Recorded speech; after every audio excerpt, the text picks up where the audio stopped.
Okay.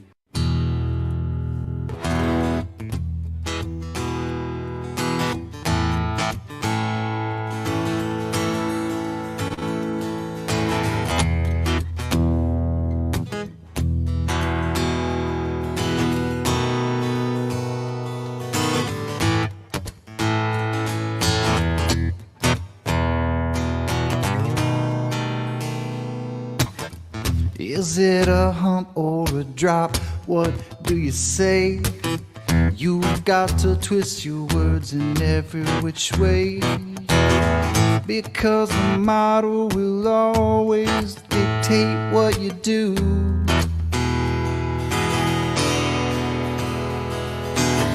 Everybody knows that you've got the model affliction blues.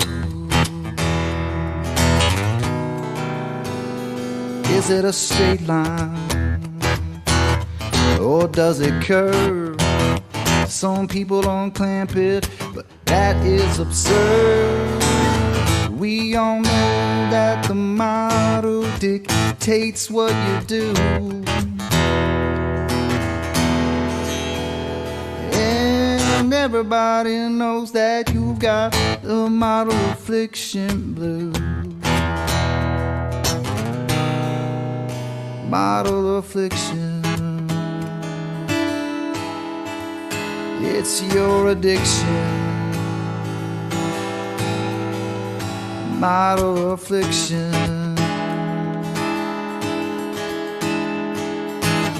it brings you so much pain. It's your ball and chain.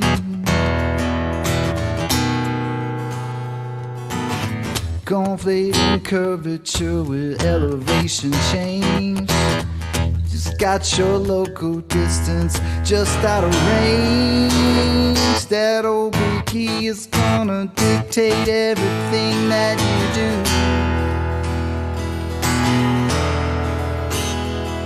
And everybody knows that you've got the model affliction blues.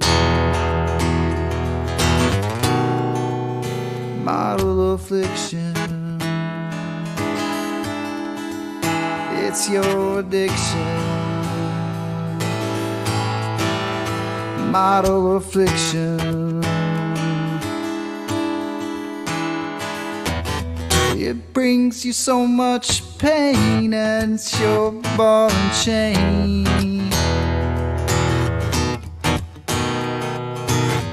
It's your decision defending the model position. You just don't know the geometric proposition. That old ball will always be illogical to you.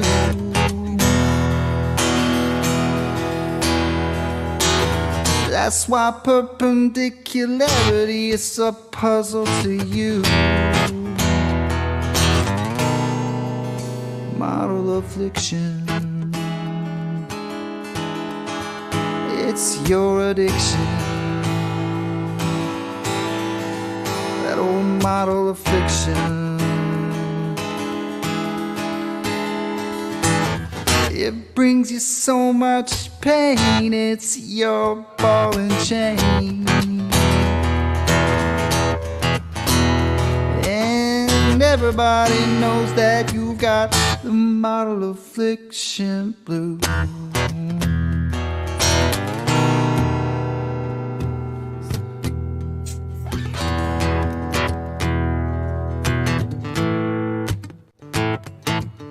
Works really good with this guitar. Is it a hump or a drop? What do you say? You got to twist your words in every which way.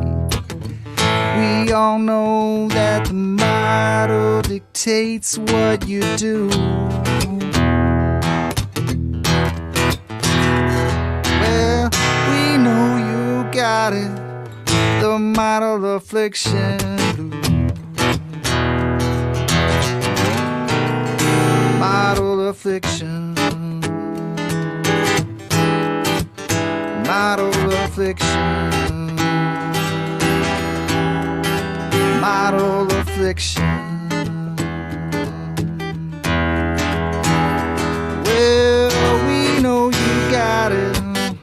the model affliction blues.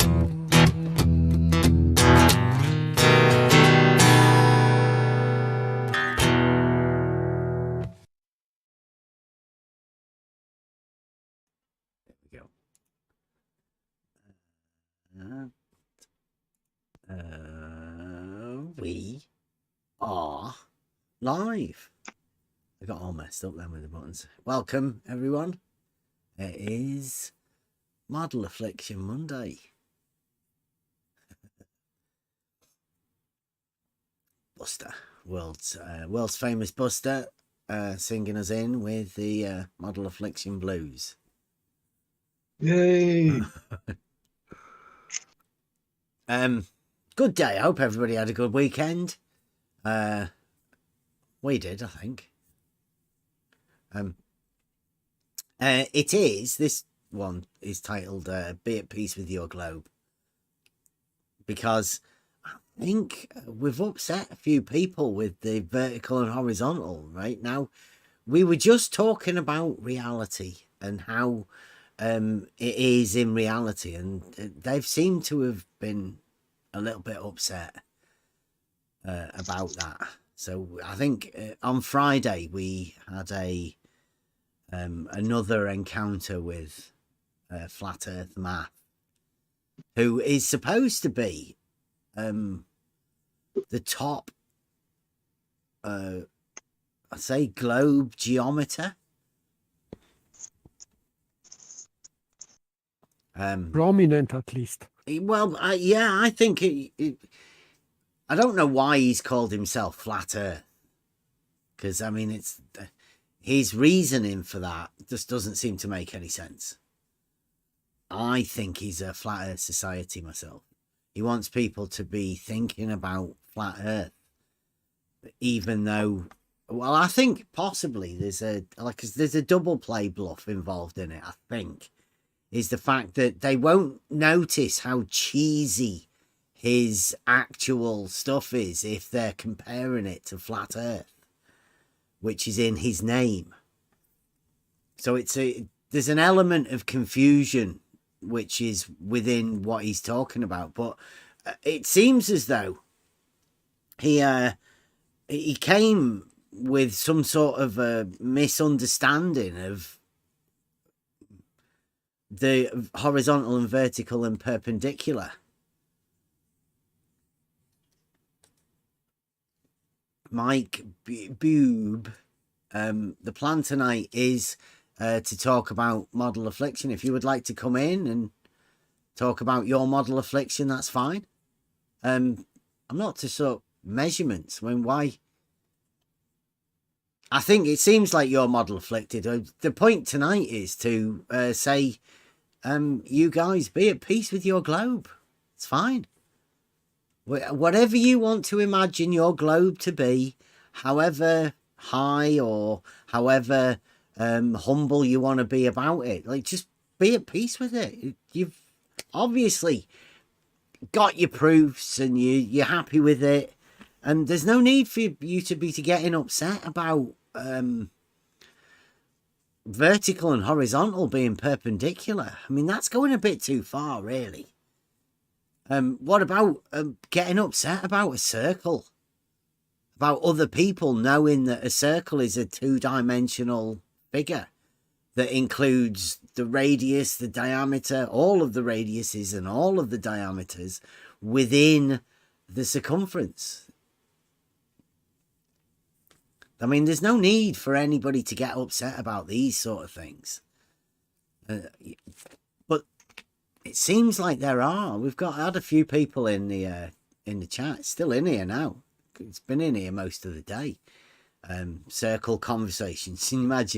Can you imagine people getting upset about other people talking about a circle and their geometric understanding when you go back to definitions and stuff? And I think it's the reasoning ability of this thing. Anybody that does this goes into it.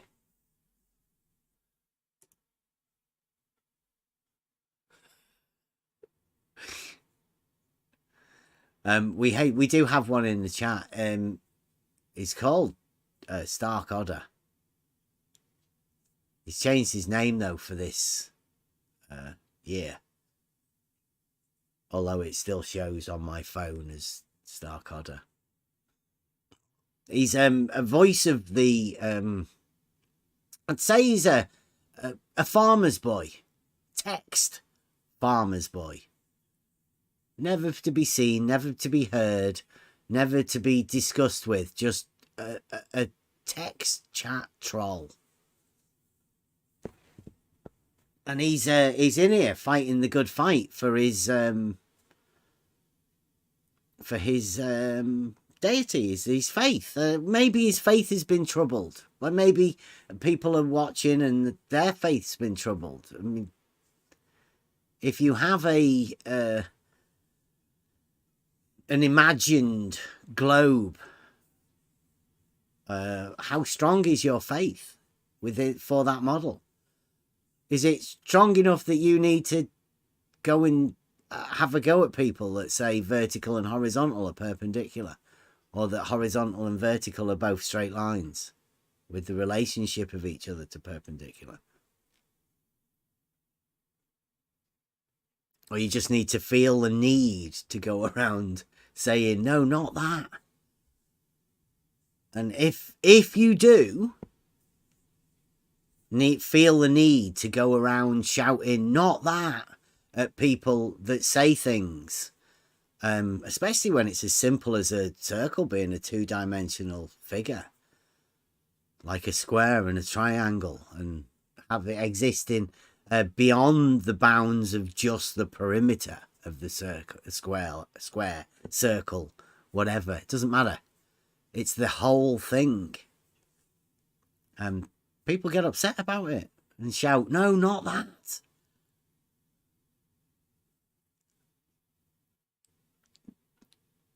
And that's what we're dealing with. We're dealing with people that don't seem to be at peace with their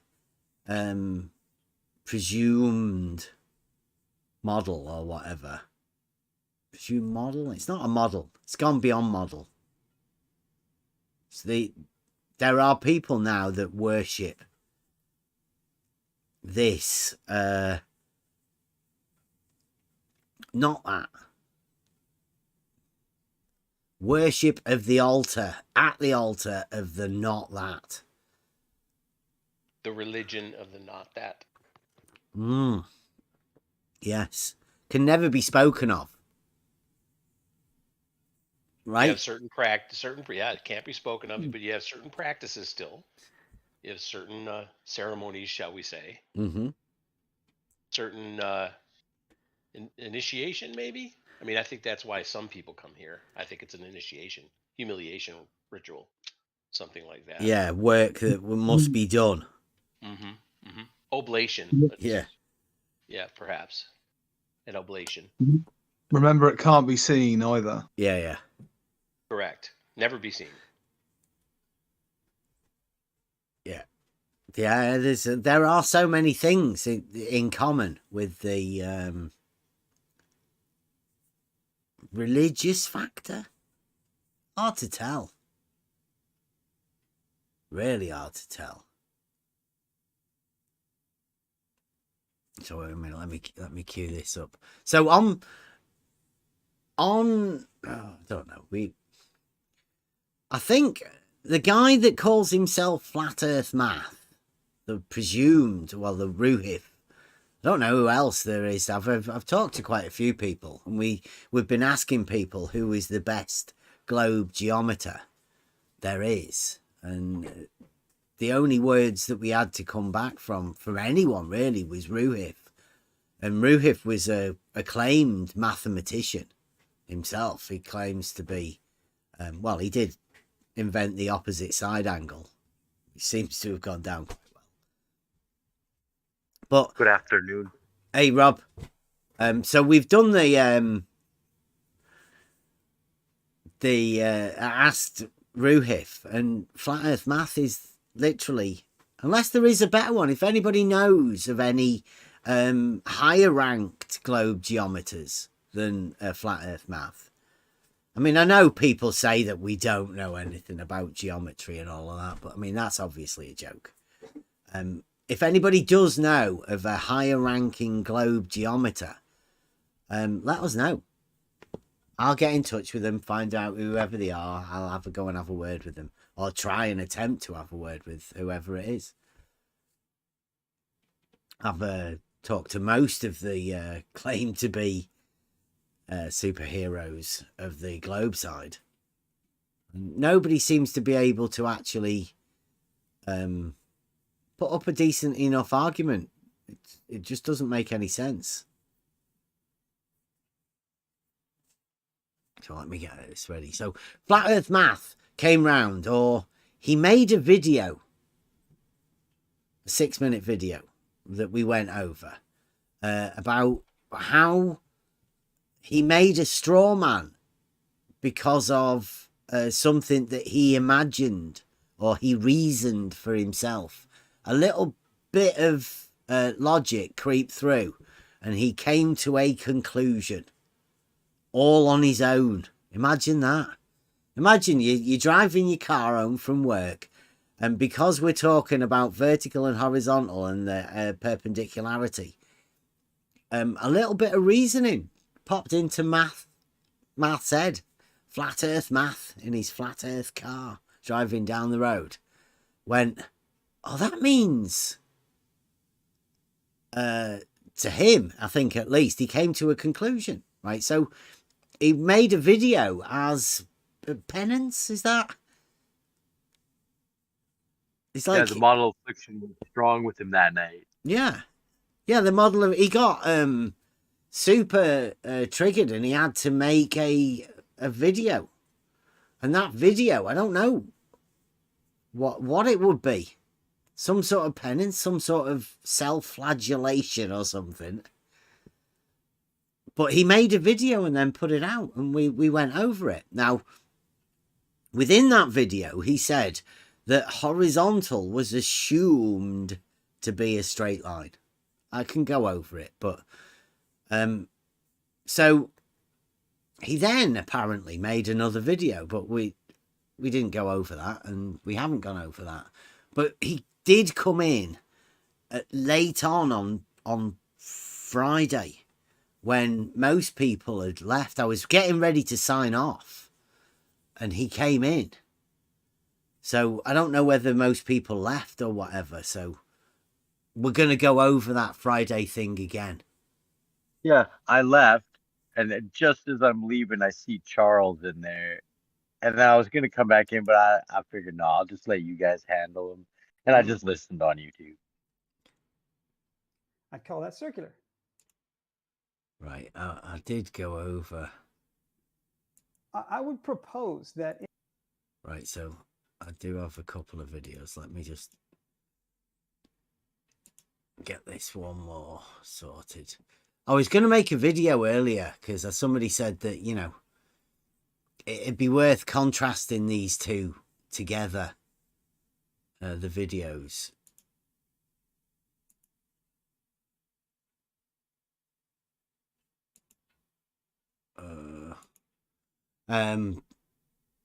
With Flat Earth Math and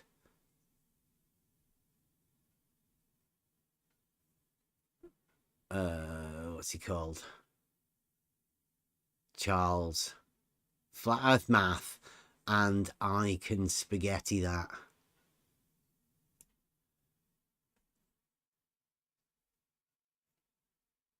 Right, let me...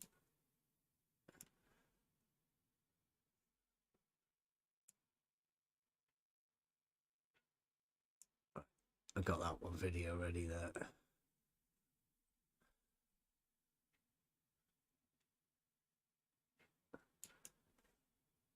Right, now this one. Let me get the Discord. Sorry about this. I should have been prepared, but I'm not a professional. Share screen.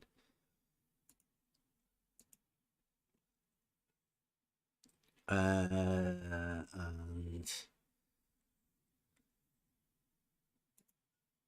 close that.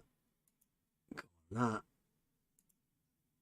transition to that. Are you okay with that? Can you see the Yes. right now? This is a video that I thought it was quite good to go over. It's only a 6-minute video to start off with this one, so we'll do this and then we'll get into the Friday when math come around, right? So this is spaghetti, this scientific spaghetti use for this guy. Now remember, this is just a clip that I made of a 6-minute clip of a video when me and I Can Science That had a chat August time last year, so 6 months ago, half a year ago. This, if your goal is just to realize Euclid, you could do it much cheaper and much easier. Let me demonstrate. I have here a piece of spaghetti. It's a straight line. I have a second one. If I overlap them, right? I overlap them. I make a single straight line. yeah. Did I just realize Euclid? I just verify Euclid's first postulate? Well, it is in a plane. You see, that's the thing. It's a plane that you need to establish because book 11 is the solid geometry. I'll put them on a cell phone to make sure that we have a plane. Now, have I realized Euclid? I don't know. He doesn't understand what realizing Euclid is, does he? He's not got a clue. It's funny though, this, right? In their efforts, this smacks of flat earth math to me. Similar sort of approach. I don't know why he's coming from this, but yeah, let him go. What do you think? I think my test has all the elements that you listed you wanted. I've got a plane, and then I have a line that lies within the plane, and another line lying within the plane. That's all you asked for. So I did it. And I did it in seconds. Why did you guys spend so much money and time? See, he did it in seconds. It took B-Ball 4 minutes. He's a 4-minute man.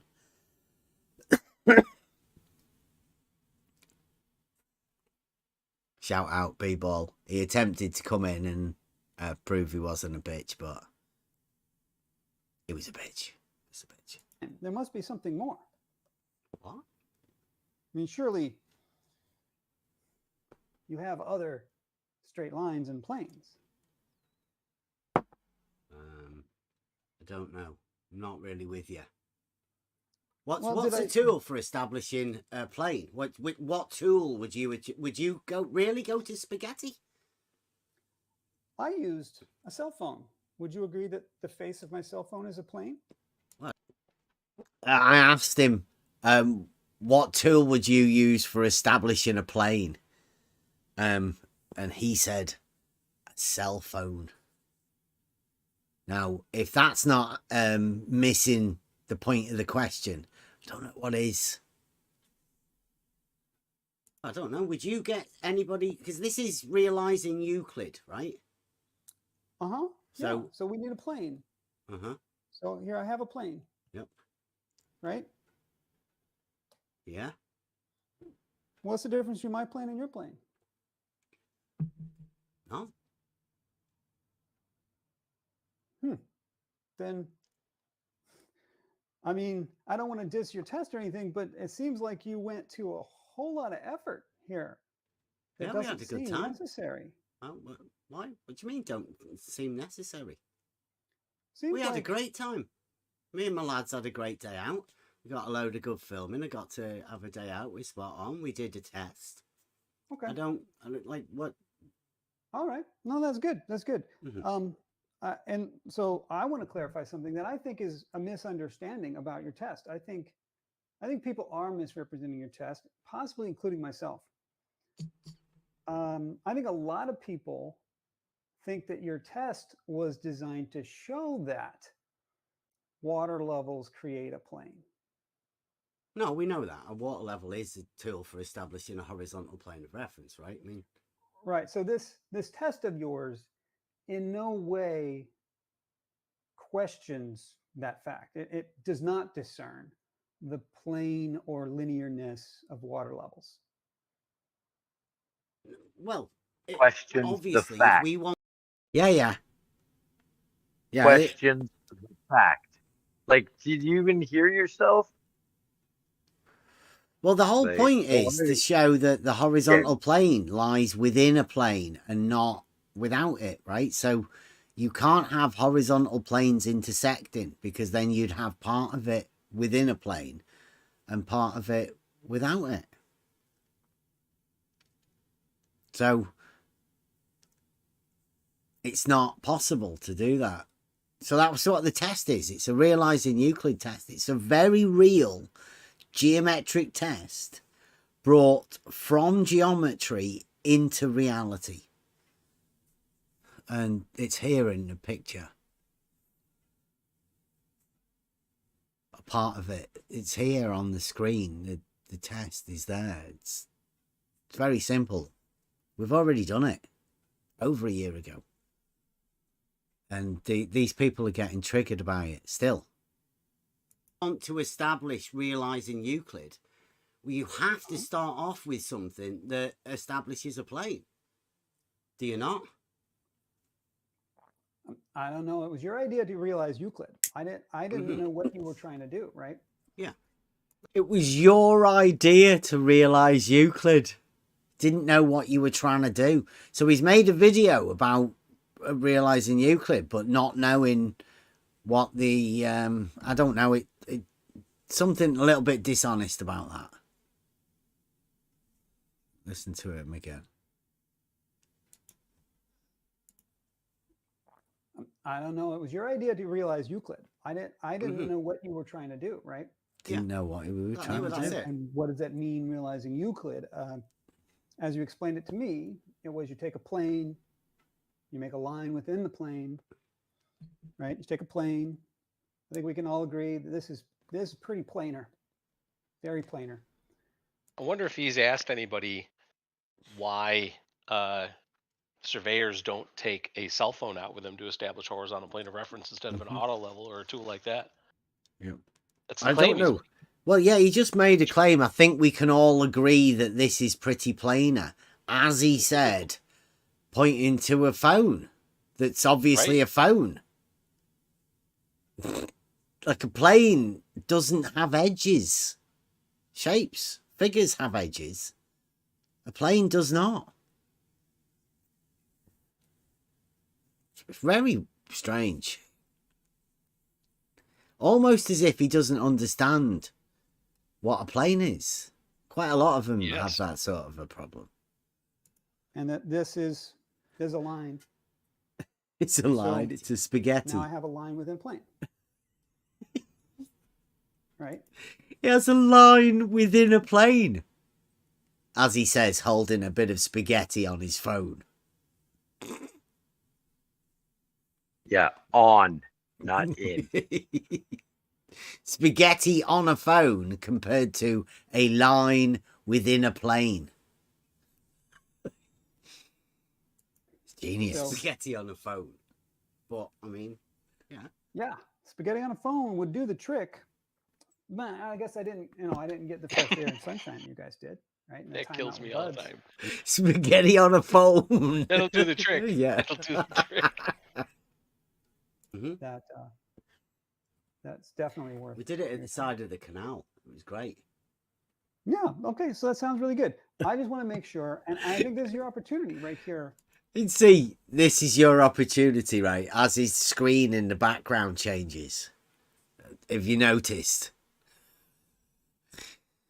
To make it really clear that in your test, you in no way were attempting to discern that water levels are horizontal, are planar, are linear. That was not part of the test, and this test does not show it in any way. It uses it, doesn't it, in order to establish that plane. Right. You make the assumption, and then just run with it. No. It in order to be able to say that no straight line, no part of a straight line can lie within a plane and another part without it, or in a higher plane, or whatever, right? That's what the test is there to show, whether we can actually realize Euclid. Whether you can realize Euclid. Well, Yeah. I mean, I don't know why that's a question. Can you realize Euclid? I did it with spaghetti and a cell phone, so of course you can. Right? Why would this be a big question?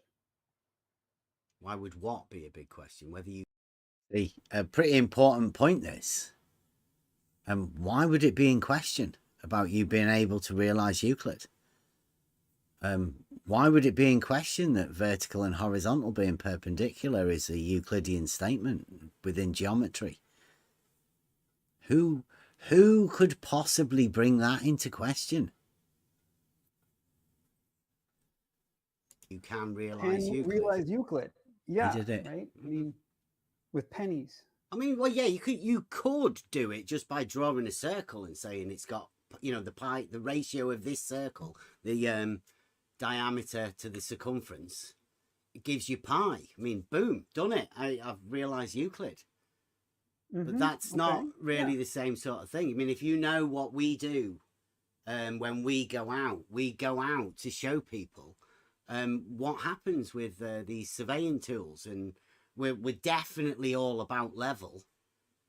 Okay, that's the server. Okay, We've been on the level first, and then next level. Okay.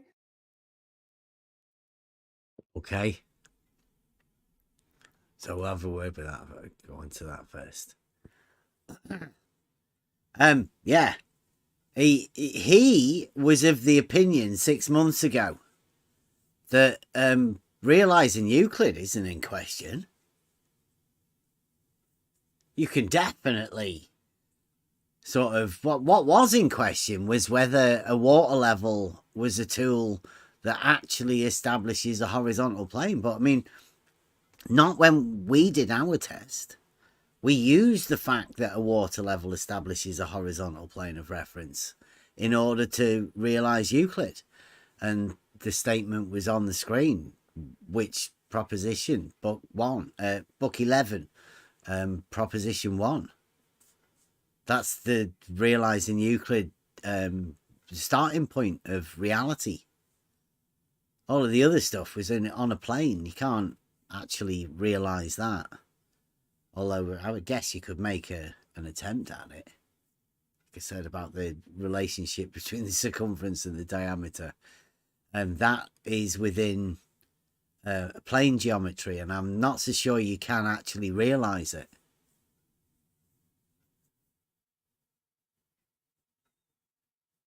Although it's a good question to see whether it is. You can actually realize Euclid in that way through pi. But it's worth talking about. We've been talking to Stark Odder all day, really, about circles. So shout out Mike Jones and J-Ro. Having quite a bit of fun talking to adults about circles. I can't believe it. I mean, they have a go at me for being doing what I do, but I mean, I'm loving this. It's not. I'm not the one that's going and chasing people about circles and stuff. We just make simple geometric statements, and people come round here with some sort of a problem with it. But I don't know how you have a problem with basic statements like this. But I mean, here we go into the next one. So yeah, somebody said to me that I should cut that with the because he did quite a few statements, didn't he? Right, we've had the logical statements of if water forms a perfect plane, then there can be no globe, said by Spaghetti Boy. And then Math has done one also similar. I cut it for the Buster song. Buster. So there has been logical statements been made from both spaghetti scientists, I can science that, and Flat Earth Math. The Ruhif gave him the title of the top geometer. So we're going to go over Friday.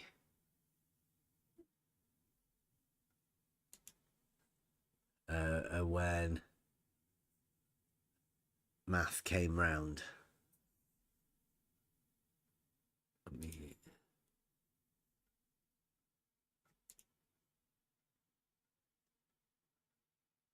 Because there was some good stuff. See what the subtitles do. Yeah, depending on your time, and you there's a good chance you might get an earful, but maybe not. We have some really good conversations over there. Whatever you got, man. Whatever you got. I'm going back to YouTube now. Hey, thanks Shout for out coming to by, Buster, man. Yeah, Rob, man, we'll be seeing you, man. Yeah, I have. Sorry to hog the stream, guys, man. I was just trying. We're having some pretty good conversation.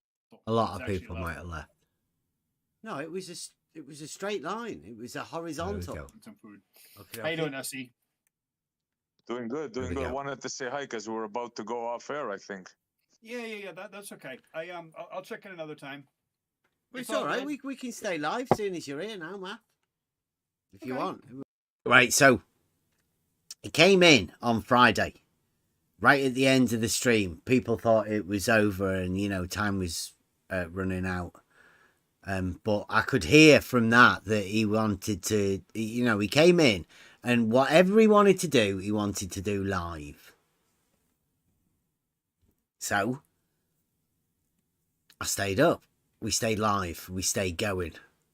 And most of you guys, I don't know whether you were around for it, because this gets really fun, this one. I went to bed. Yeah. As far as I remember. That's why I think it's worth us going over this, because, Saragaki comes in and everything. Yeah, this gets good. But point that out. There's about an hour's left of this now. So he's come in at the end and he wanted this to be live for some reason. Now, I explained the reasons we were going over this because he made a video. And obviously there's something not sitting quite right with him because he's come in again on Friday to let us know. We want to do that? Here we go. If you'd rather us stay I just online. wanted to clarify one thing, in that I have never said that horizontal is anything but a straight line. Right? So you said that you said that we assume. So did you hear that? That whatever it was that was not sitting with him, he said that he's never said that horizontal isn't a straight line.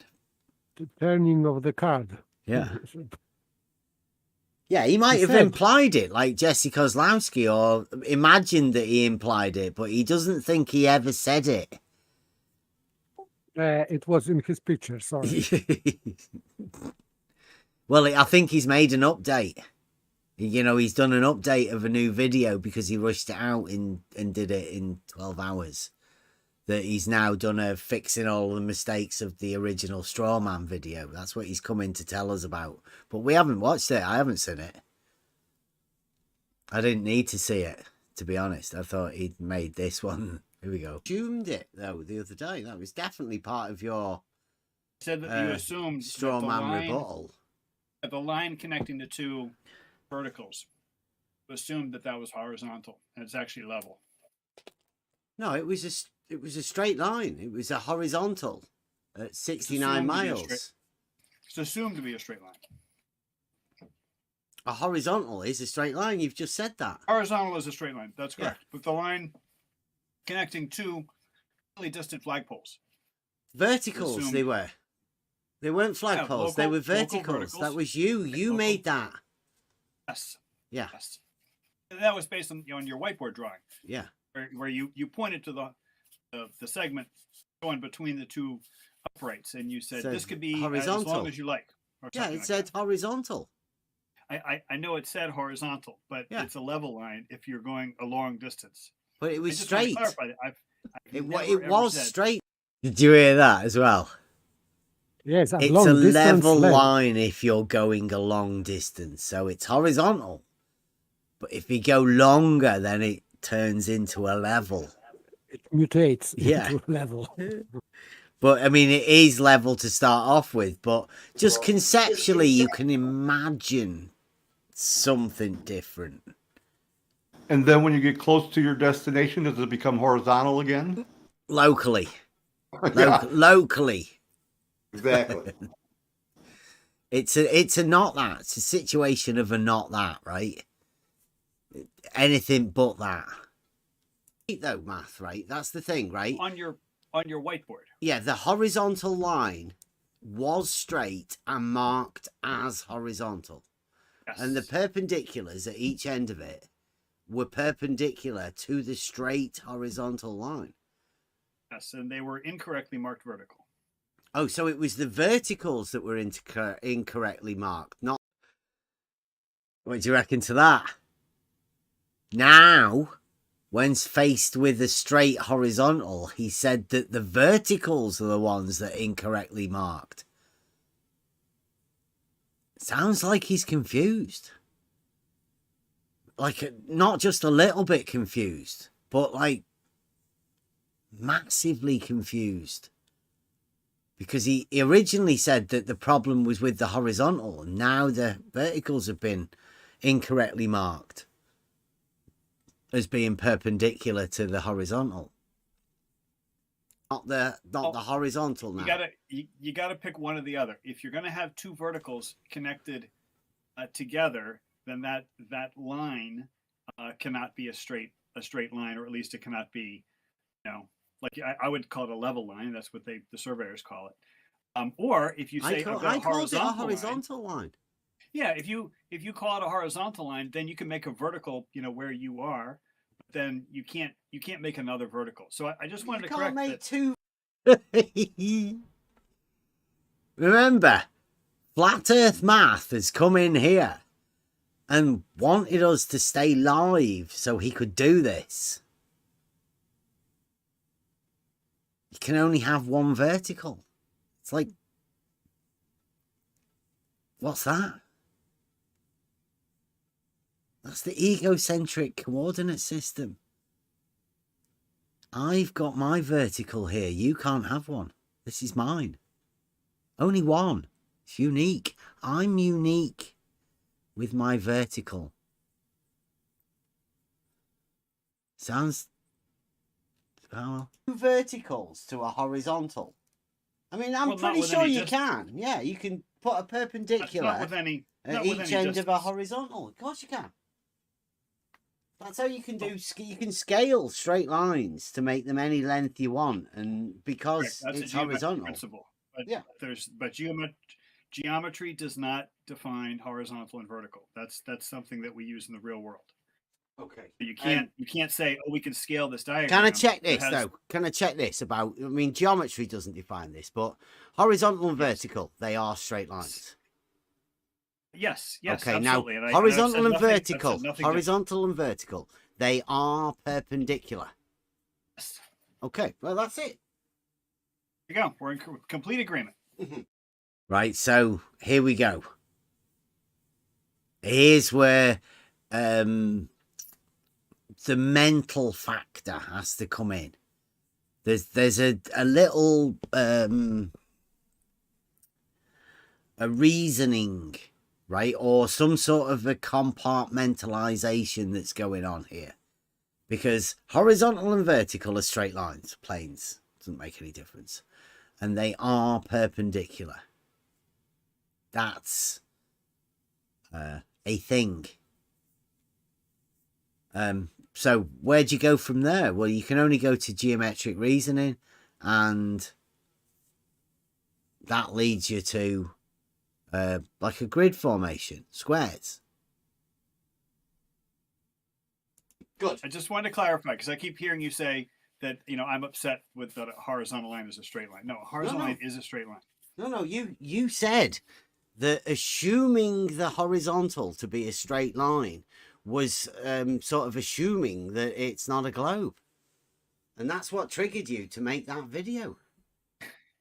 I think you're misunderstanding what I was saying, but Did you hear that? Do that again. I think you understood him well, but now he's trying to retract something. Yeah, there's that little aporia, like where he has to pause, and then there's a little giggle, which is a Blue Marble trait. He might have picked it up off Blue. I don't know how familiar he is with Blue Marble science, but this is a Blue Marble science tell, with the little giggle and then the wondering what's going on. Defined horizontal and vertical. That's something that we use in the real world. Okay. You can't say, oh, we can scale this diagram. Can I check this though? Can I check this about? I mean, geometry doesn't define this, but horizontal and vertical, they are straight lines. Yes. Okay. Absolutely. Now, horizontal and vertical, they are perpendicular. Yes. Okay. Well, that's it. There you go. We're in complete agreement. Good. I just wanted to clarify because I keep hearing you say that I'm upset with that a horizontal line is a straight line. No, a horizontal line is a straight line. No. You said that assuming the horizontal to be a straight line was sort of assuming that it's not a globe, and that's what triggered you to make that video. I think you're misunderstanding what I was saying, but I never had a problem with horizontal being a straight line. No. Because all the diagrams I put literally in that video, every single diagram I put up, a straight line marked horizontal. So yes, horizontal is straight. But anyway, I know you guys are about to shut off, and I've got right. This is where he came in to do that. This is where it gets interesting, right? Once he was he wanted to go live to be able to say that, right? Which means that flat earth math must be taking some heat, if you will, from somebody saying that assuming a horizontal to be a straight line is not a problem for the globe, when it's still the same problem. That's what he got triggered to make the video. Like, the fact that he's had to go and make a rebuttal video, which you're going to find out a little bit in a second or two. But that was him. He was trying to make a retreat. He was trying to leave. And there's still, that was like 5 minutes he came in. I think that's what he came in for. That particular bit. We don't know whether he should have left or whatever. But let's see what you think of this bit now. Got to finish my dinner. I've enjoyed listening to you on and off as I was working, at school. I'm writing final exams for my not final exams, midterm exams for my students. So I just want to say I enjoyed listening to you. You gave. He's writing midterm exams. Is that a thing, really? I thought the exams come from the governing board or whatever. I don't know. Teachers wrote their own exams now. Maybe quizzes, but not exams, I wouldn't think. No. Oh. Well, in the UK, there would all exams would come from the state, yeah. From the state, yeah. They'd be issued at the same time to everyone. There'd be no difference of things. Otherwise, you'd be able to let each other know what the questions were. So, right, yeah. But I mean, if he's writing the exams, then he's obviously very high up in the teaching thing. Yeah, he's trusted for sure. Yeah. Blue Marble Science, a bit of a hard time there, but anyway, I hope you guys have a great weekend. All right. Okay. Can I ask you a question before you go? There we go. I'm sorry. Yes. Yeah. have you seen elevation drawings like canals and stuff like that? Yes. I suppose I wanted to clarify about your comment that you cannot scale these lines in reality, but elevation drawings and canal, like drawing elevation drawings of canals, show off the scaling of the horizontal and vertical in reality. Yeah, they're not scaling a horizontal; they're scaling level. It's a straight line. Level on the is drawing, also, it's of a course, straight line. That's what's called an elevation profile, and your baseline on the drawing is a level line. Horizontal. All right. Yeah, a straight horizontal. Exactly. Yes. It's on the drawing. It appears as a straight line, but in reality, it's the level line that follows the curvature of the Earth. But yes, I'm very familiar with level. Right. What's going on? Teachers write exams are. Somebody's backing him up. Oh, it must be then. There's some guy in the chat saying that teachers do write exams in the US. It's very common.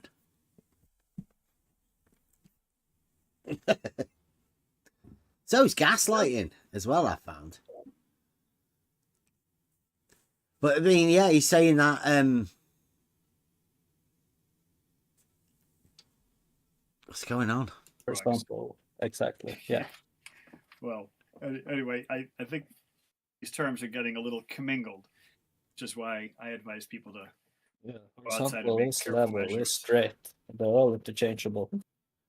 Yeah, it's going to get harder and harder. Yeah. Charles. Well, I mean, that's why, like, if you go to any surveying text, you know, from 100 years ago, 200 years ago, or last week, go to any surveying text that covers long distance measurements. You know, not just building site surveying, but long distance surveying. Long distance. See, that one got me. What's long distance surveying? What's he talking about? Is that like a competition or something? I don't know.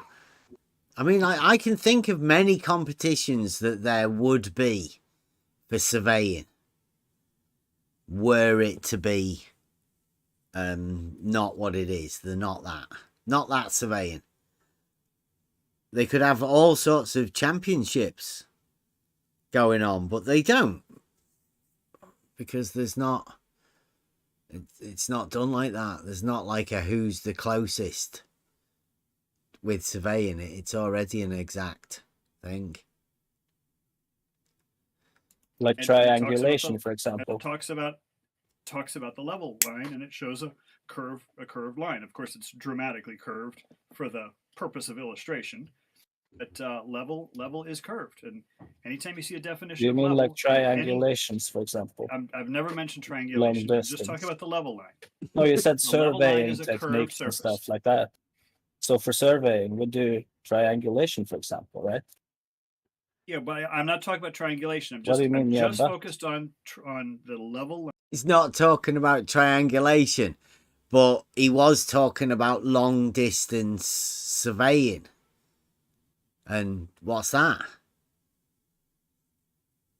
If not triangulation, what is the long distance surveying that gets done? What's he talking about? Line being curved. You don't go long distance with levels like that. No, it's called a level line. I'm not saying what. Yeah, but you said, but anybody that does it long distance. So that's why Saragaki said, "What do you mean, like triangulation?" And you said, "No, not triangulation, like the level line." And I'm saying to you, they don't do long distance level lines like that. Well, my point is, and I am not a surveyor, so I don't have experience in the field, but every single text I've seen, every single manual I've seen that covers long distance surveying shows a curved level line. And I included a bunch of those in my last two videos. And that's the thing that I think somebody's got to have something to say about that, other than, it being just part of the conspiracy or whatever. But there's got to be a reason why all these surveying manuals show a curved level line. I didn't make it up. It was, the people who are experts, and I'm not an expert. The people who are experts in the field of long distance surveying all draw a curved level line. There's got to be a reason why all these experts did that. That's my only point. And it's not It's not my point to make because I'm not a surveyor. Okay. Just a math teacher. That's interesting. What do you think is a conspiracy? Do you think the fact that that horizontal and vertical is perpendicular is a conspiracy? Horizontal and vertical are perpendicular. Okay. Yeah, yeah, again, they are. That's based. In fact, the definition of horizontal is perpendicular to plumb. You start Parallel to the plane. Oh, did you hear that? To a plumb, not vertical. People who are experts in the field of long distance surveying all draw a curved level line. There's got to be a reason why all these The experts all draw. The experts in long distance. I mean, who's he been talking to? experts did that. That's my only point. And it's not my point to make because I'm not a surveyor. Okay. That's my only point, but it's not my point to make. What kind of wizardry is this, man? The art of saying something, but actually saying nothing. It's his only point, but it's not his point to make. Just a math teacher. That's interesting. What do you think is a conspiracy? Do you think the fact that that horizontal and vertical is perpendicular is a conspiracy? Horizontal and vertical are perpendicular. Okay. Yeah, yeah, they are. That's based. In fact, the definition of horizontal is perpendicular to plumb. Definition of horizontal is perpendicular to plumb. Is he mentally doing that?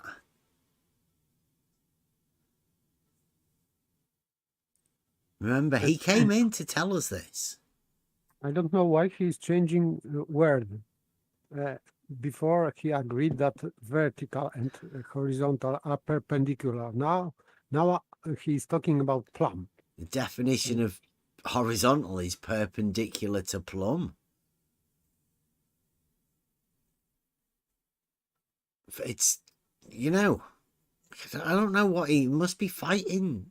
Internal demons or something. I think that because he uses word plumb instead of vertical, because plumb is a physical thing in location, so he can say that this is establishing a local horizontal or something like that. I don't know. Yeah. You start parallel to the plane of the horizon. That could be one definition, but that's not a practical definition because you can't really measure the plane of the it is. horizon. Yeah, that's the practical definition. No, the plane of the horizon passes beneath their feet, and that's what we were talking about when you guys parallel to. Did you hear that? The plane of the horizon passes beneath your feet. Yeah, parallel. That means there is actual distance between the two planes, because parallel, you need two separate planes, two of them, to be parallel to each other, right? Can't have a plane be parallel to itself. You don't need two planes to be parallel. You can have a line parallel to a plane.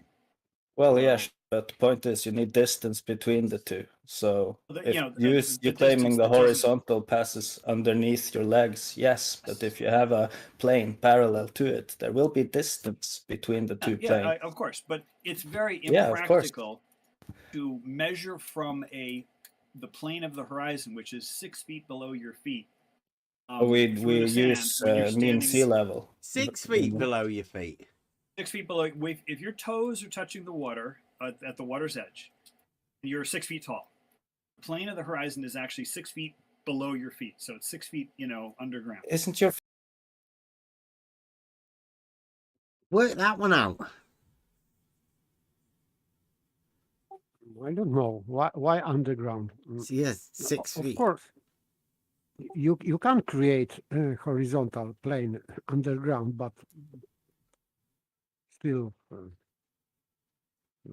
why he's talking about underground horizontal, I don't really know.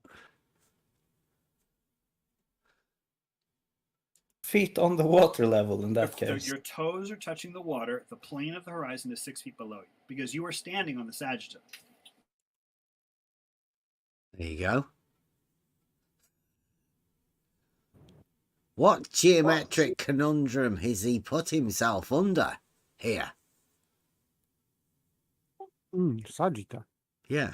So the plane of the horizon is 6 feet below your feet. How does that work? What's he talking about? Well, I believe he's demonstrating that it's curving down, and if you drew a line from where that curve is, it would be 6 feet below your feet. I don't know. I don't know, but Yeah. Carry on trying to imagine that. Only possible way that this would be horizontal, that he is standing in the center between 2 points, between 2 points of water level, where nobody's there, and he's staying on the hump. This is only way to understand what he's talking about. That's what I was trying to say. You said it a lot better. The guys in the chat, Mike and J-Ro, will understand what's going on here. Is the plane of the horizon that he imagines as being the circle that he imagines the horizon to be. And like he says, you're on the Sagitta, which means you're on the top of the spherical cap.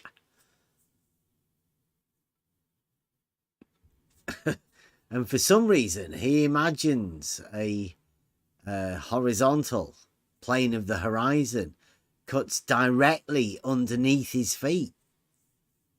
He's on the hump. He's personalized his hump all around him. It's fantastic when they open up and let you know about what they're really thinking about. This is a flat earth math that's come round to try and right a few wrongs that he made when he rushed a video out telling everybody if you assume horizontal is a straight line, then you're assuming it's not a globe.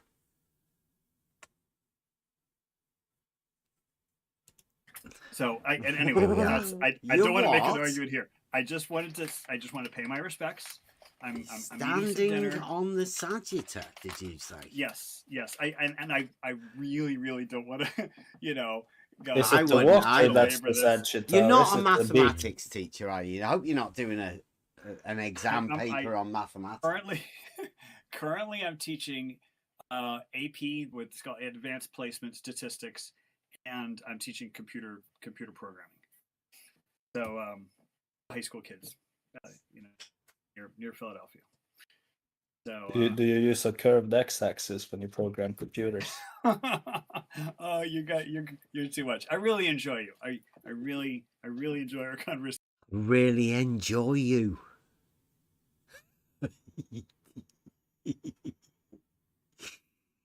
He said that. I really enjoy you. Well done, Flat Earth Math. You really... We definitely get some weird people in here. Yeah. Present company included. He's in a bad spot. Have you ever heard anybody say that, right? I really enjoy you.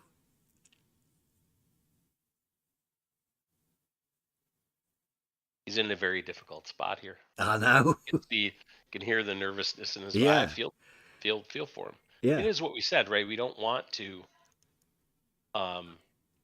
undo your deity. It's not our intent.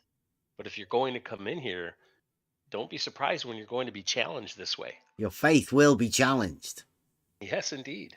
Definitely. Will be questioned. Yeah, he's come in to help himself because of a mistake he's made, obviously. I don't know whether people have told him that's not a very wise move and you're going to have to go over there and sort that out. But he just seems to keep... Yeah, it's not going well, like you say, Kev. This isn't going well, and we've still got nearly an hour of it left. It gets better. It gets better. And you didn't answer the question, though. Of course, you just laughed because it's an obvious answer, right? Because your question was intended as a joke, and I took it as a joke, so I laughed. It's it's a horizontal. X-axis is horizontal, right? Within computers. Yep. And we've actually had a discussion about this before about how you label the axes just on a computer screen. Yeah, horizontal and vertical, like you. That's where you had the issue. How I labeled a straight line and perpendiculars to it. You not remember? Well, you made a video about it. Yes, because you can't translate that into the real world because you're using a geometric proof that uses non-geometric. Do you mean the real world on a whiteboard? Pretty much like an X and Y graph. That if you were drawing that the graph that you drew on your whiteboard and the diagram that Saragaki had. Those graphs and the diagram is perfectly fine as long as you don't write the word vertical and horizontal.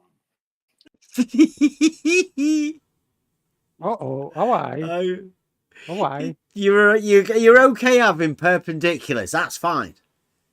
You just can't relate those perpendiculars to vertical and horizontal that are perpendicular to each other. Yeah, and vertical. so it is parochial. What you said. They're mine. They're mine. Sorry, paper. You can orientate these perpendiculars in every direction, in every orientation, but this one. Yeah, you can't put either of them vertical or horizontal. Yes, you can't. Blasphemous orientation, it cannot be done. Sorry. If you'd have tilted the orientation slightly, let's say 10 degrees, that would have been fine. It would have been totally fine. But because you have them in a perpendicular 0 to 0 to 180 and then 90 to 270, that's a problem. That's a problem. It's like somebody's given them the one of the holy vows is thou taketh the vertical, right? And everyone can only have one. That's it. There is only one, and the rest of them, they're not the true vertical. You have the true vertical. Take upon it yourself. Along with, obviously the one, right? It points to the center. Keep it and put it in the tabernacle. Yeah. The Ark of the Covenant, so to speak. If thou ever looks for the monad, take out the vertical, and it shall tell you where it is. Right, so yeah, it's getting like I don't know. It's getting stranger and stranger when you're talking about these the orientation of perpendicular and horizontal and vertical being perpendicular, and then you're talking about perpendiculars, but you're not allowed to relate the perpendiculars to horizontal and vertical that are perpendicular. Remember, this is coming from a man that claims to be writing exam papers for children. As soon as you write those two words, vertical it's and no longer a horizontal geometric is diagram. perpendicular, right? As long as you write those two words, it's no longer a geometric diagram, he says. It's just the labelling of the words. They're offensive when wrote next to straight lines that are actually perpendicular. Like it's a problem with the that and the not that, right? Trying to imagine the not that when you're faced with that gets a little bit tricky for the Blue Marble scientists and the teachers. The exam writing teachers.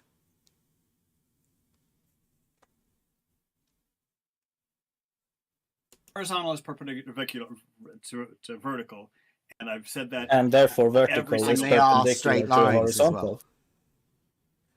I'm sorry. What was the last thing you said? They are both straight lines. Perpendicular and straight lines. So why can't you draw them as such? Well, But you can only label one of the verticals vertical. You can only label one of the two uprights, we'll say. But they are both perpendicular to the horizontal. Just like an X and Y. There you go. There can be only one. I am the holder of the vertical. And you too could become a holder of the vertical if you wanted to. But that would be the only one. You become special at that point. Once you take on this holder of the vertical. I don't know how you disassociate it from the rest of the perpendiculars to... I don't know. I really don't. Graph, right? But you only define vertical as where your instrument is or where your plumb bob is.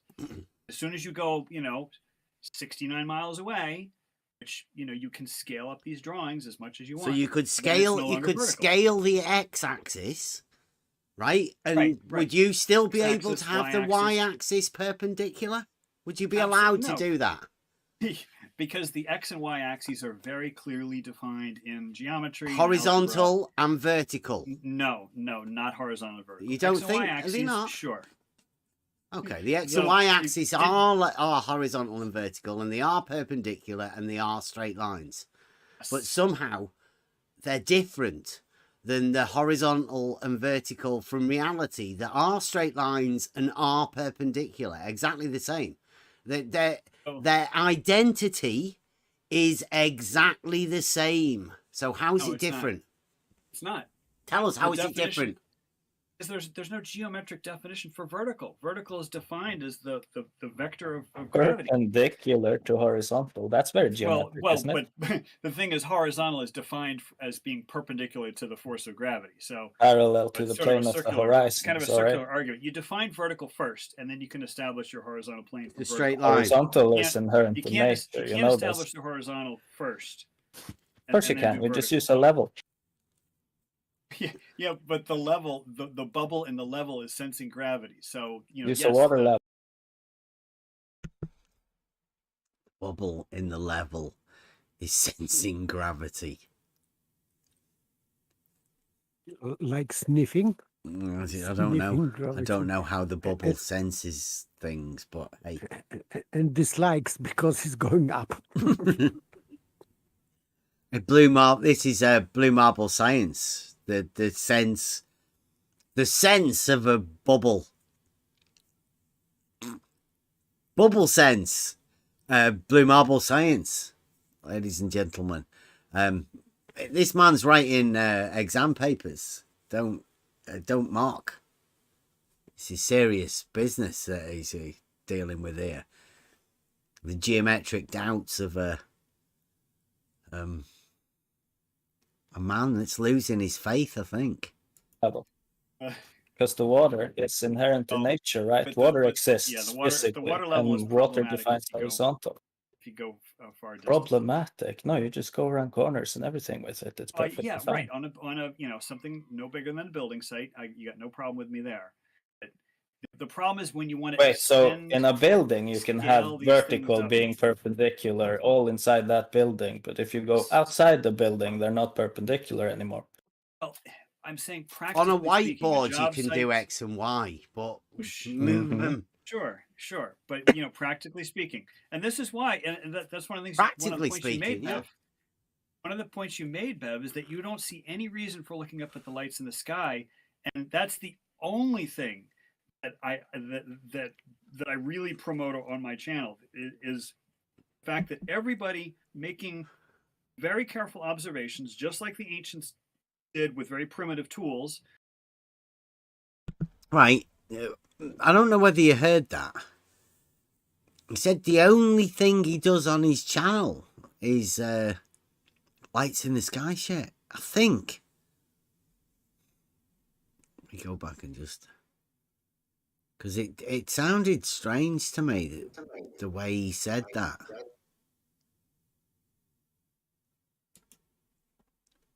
One of the points you made, Bev, is that you don't see any reason for looking up at the lights in the sky, and that's the only thing that He stresses the only.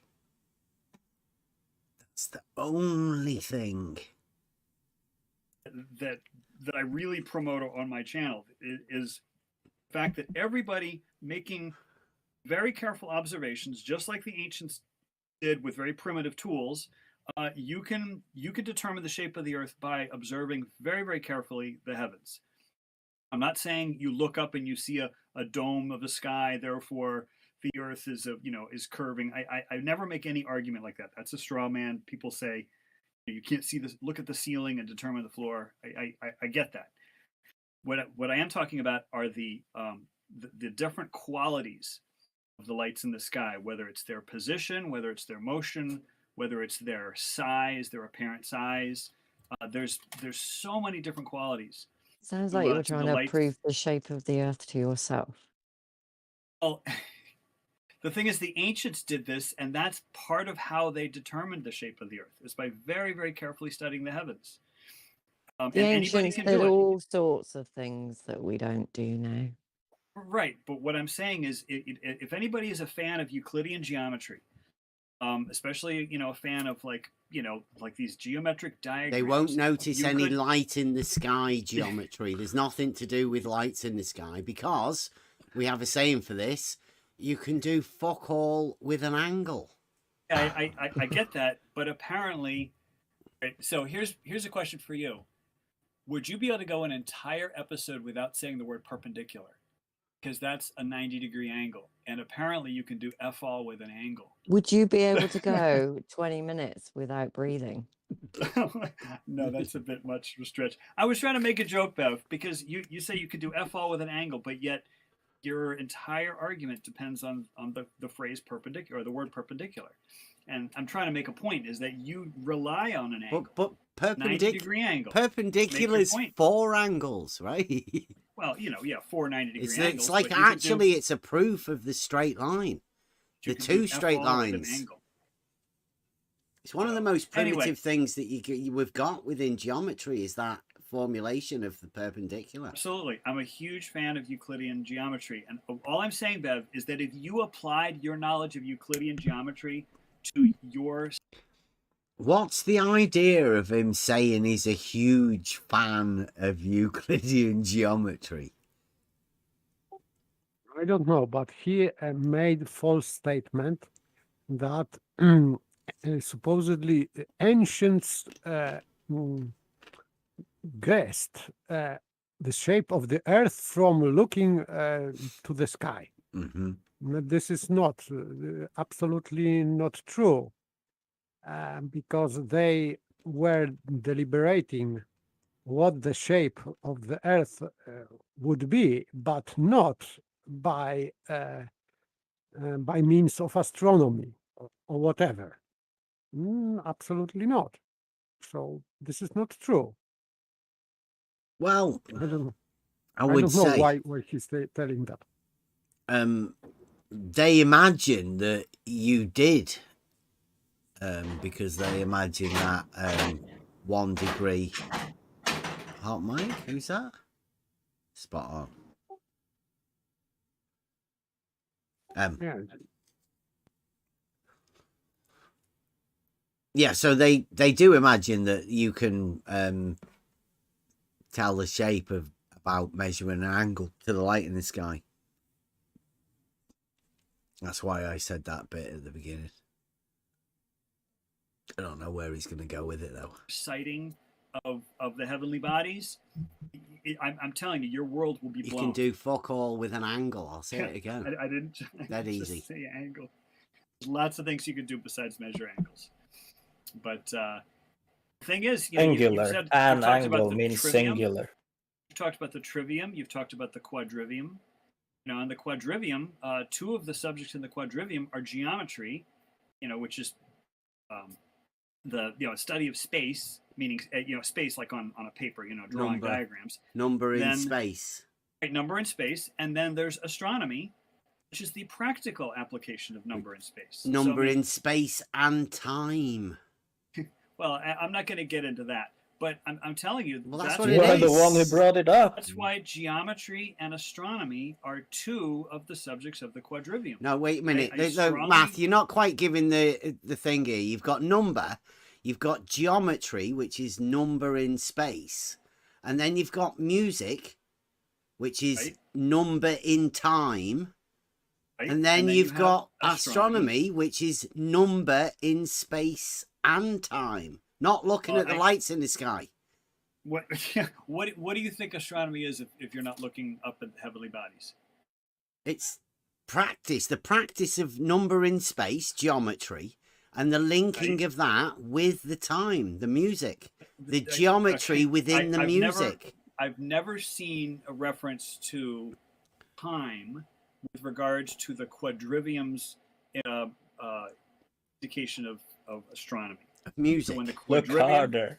when the quadrivium talks about astronomy, I don't think they're talking like, you know, the relativity, you know, space and time is, dude, space look, time, all that kind of stuff. Dude, Anyway, you've I gone recommend- through the trivium to learn about recommend that you study grammar, astronomy. That's all I'm logic, and rhetoric, and then you do number and number in space and number in time. Why the hell would you start looking at lights in the sky? Because that's called astronomy, and that No, is no. the Astronomy is application. number in space and time. It's the linking together of the quadrivium. Okay, so did you see my last video? Because I literally have the book called the Quadrivium, the Liberal Arts of Logic, Ooh, Grammar, and Rhetoric. Right. And did you see my video? No. Oh, because you talked about it, but I think you What? said, well, we're not going to promote him. It's my follow-up. Remember, I said I was going to make a follow-up to the quote-unquote rebuttal. To your straw man rebuttal. Well, the rebuttal was really what I was pointing out was when you pointed to your whiteboard diagram and you said that this line right here, which you had labeled horizontal straight line, could be as long as you want. Now, geometrically speaking, you can have a line that goes as long as you want. Yeah, you just can't horizontal. You can't label the two on the sides vertical. Anyway, so in my I was just doing video, it. I'm thinking, right, when I was doing. See, so we did it again there. He said you can't label the two on the ends vertical, perpendicular to horizontal. Because of the deity that he believes sits underneath his feet. Yeah, when we've said a million times, it doesn't matter what's underneath. In no uncertain terms, it doesn't matter at all what's underneath. I said there can be only one, right? Somebody's told them that can only be one vertical for each person. So how can one person label two verticals? That's getting somebody else's and putting it there, right? You can't do that. It's been given. Worse. But it's even worse than that though, because it's not even for a person. It's not even personal because it's at a point, so they claim. Well, I think they get upset with me. I'm putting two verticals on a line that labeled horizontal, and they're going like, "Wow, Bev can't do that." Mm-hmm. I mean, he's not signed up for the order of the vertical. So, but he's just assuming he can have two of them. Like they've gone through some religious ceremony or something where they've been given one and been told to defend the honor of the single vertical. That's what it seems like to me.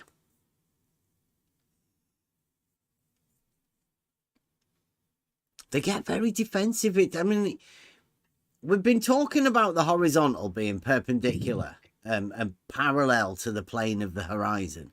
And the fact that makes horizontals obviously parallel with each other, right? All horizontals are parallel. It's dead easy to make that statement because you can relate it to all horizontals being parallel to the plane of the horizon.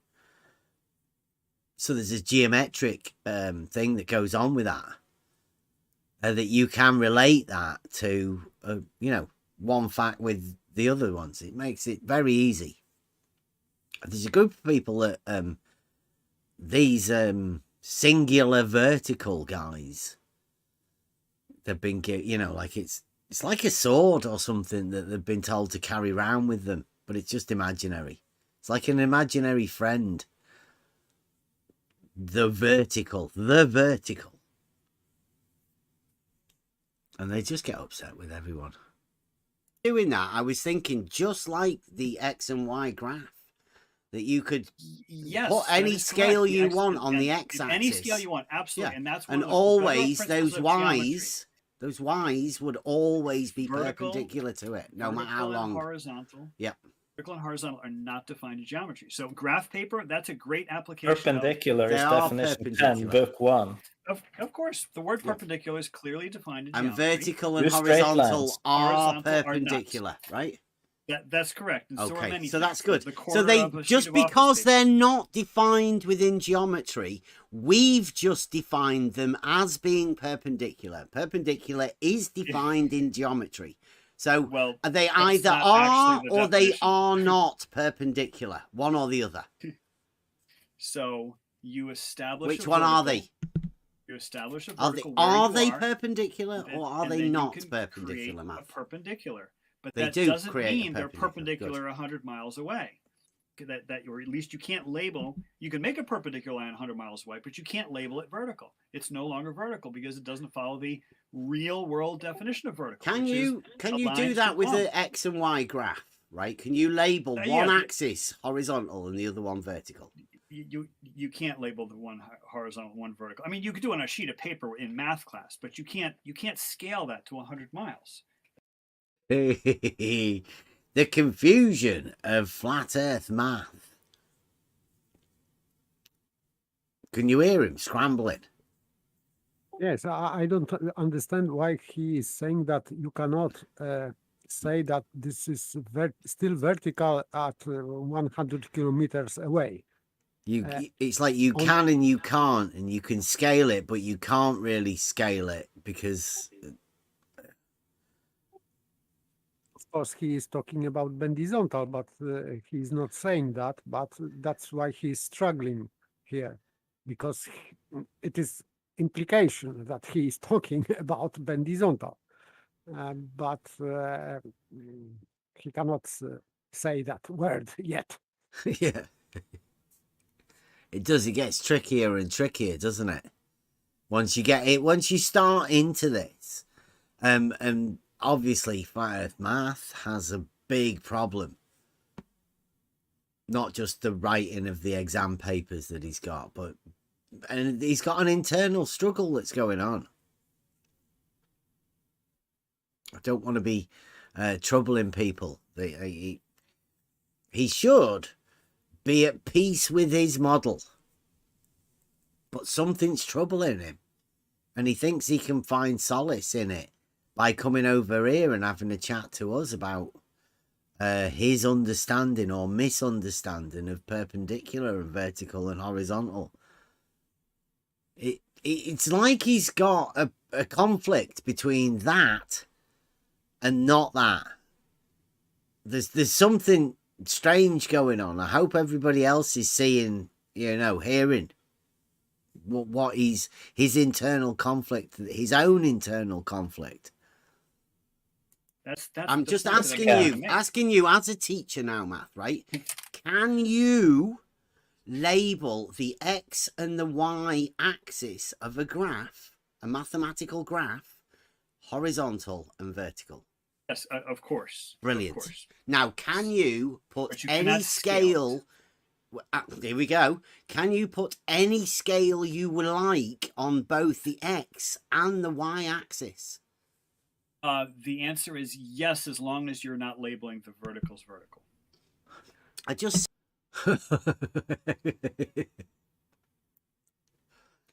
Can you label X and Y vertical and horizontal? Yes.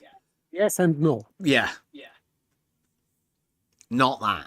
I'll say yes, but not that. This is him as a teacher. Something's happening in the mind. Yeah. Between, yes, I can label it if it's just an X and Y axis and it's on a piece of graph paper, you can label it anything you want. But then when it comes to vertical, no, as long as it's not labeled vertical. There's something in the mind that happens. You can still scale the horizontal. but you can't label the verticals vertical. I'm unsure as how anybody of the, you know, like if he's preaching a sermon to his flock, right, from a position of power, preaching his paralogism sermons, right, what is anybody meant to make of this? Because now you've got horizontal being a straight line, but the vertical's not being allowed to be labeled as vertical. It's a shifting, right? I think there's a mental shift that's going on here. Because at all of the times beforehand, we've been talking about, like Paper said earlier, bendizontal, but this guy isn't thinking about that, is he? It's obvious that the shift has gone mentally. Maths made a big shift. The horizontal's staying. It's a straight line. If horizontal is staying, so vertical has to stay also. And by the way, you were talking about geometry. There is no such thing as practical here, because in his mind, it means that they can diverge just slightly, that you cannot notice on the piece of paper. But in geometry, we are talking about perfect perpendicularity, not practical perpendicularity. It has to be perfectly perpendicular as mathematics states, not practical. So in scale, if you are scaling in geometry, it has to be perpendicular, and verticals will stay vertical at any scale. You can scale into infinity. It would be vertical always in geometry. Yeah, his very words were not labeling the verticals vertical. He's giving them an identity of vertical, but saying that you can't label them vertical. You can't label the verticals vertical. I'm sorry, but there's definitely been a switch going on here between the horizontal straight line and plane that was presumably assumed to be a bendizontal. I think that's too much for them to have to say. I think they've literally gone with you can't label perpendiculars to horizontal vertical, even though vertical and horizontal are perpendicular.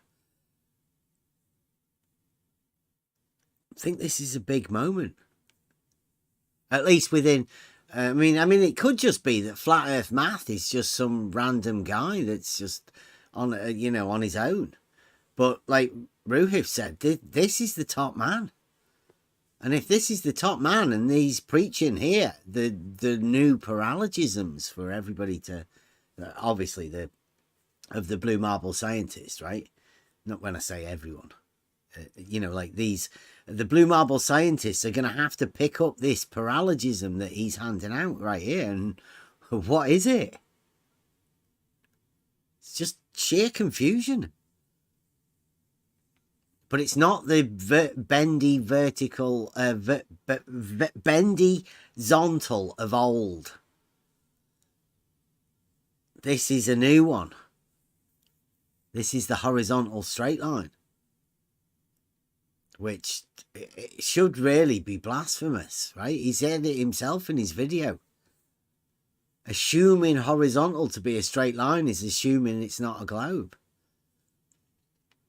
And now he's saying about the horizontal straight line.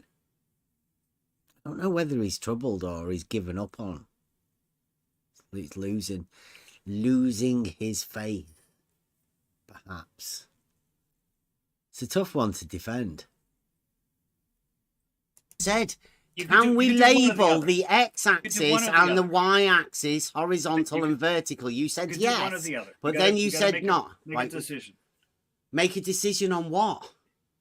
Well, do you want to infinitely scale your diagram so that you're drawing a scale diagram of like 100 miles or 1,000?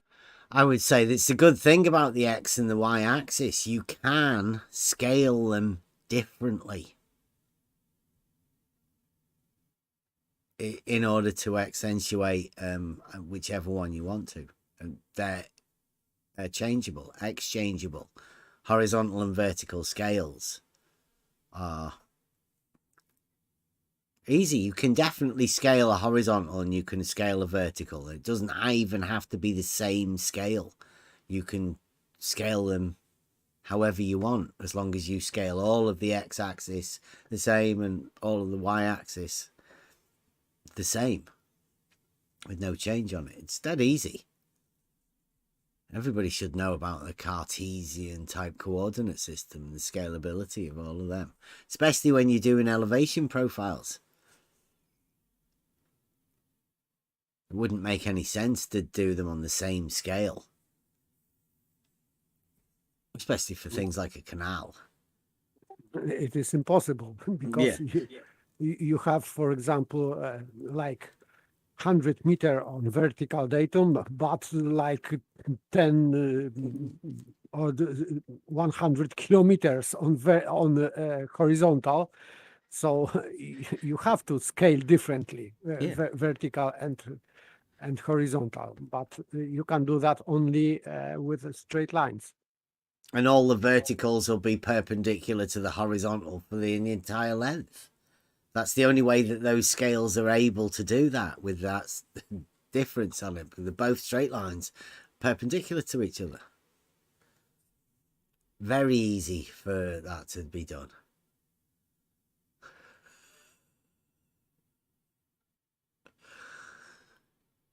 Miles. Yes, you can have this graph paper scaled to 100 miles. Right? That's great. Or you can scale the x-axis to 100 miles. Theoretical. Right, the x-axis, the y-axis, these are perfectly straight lines.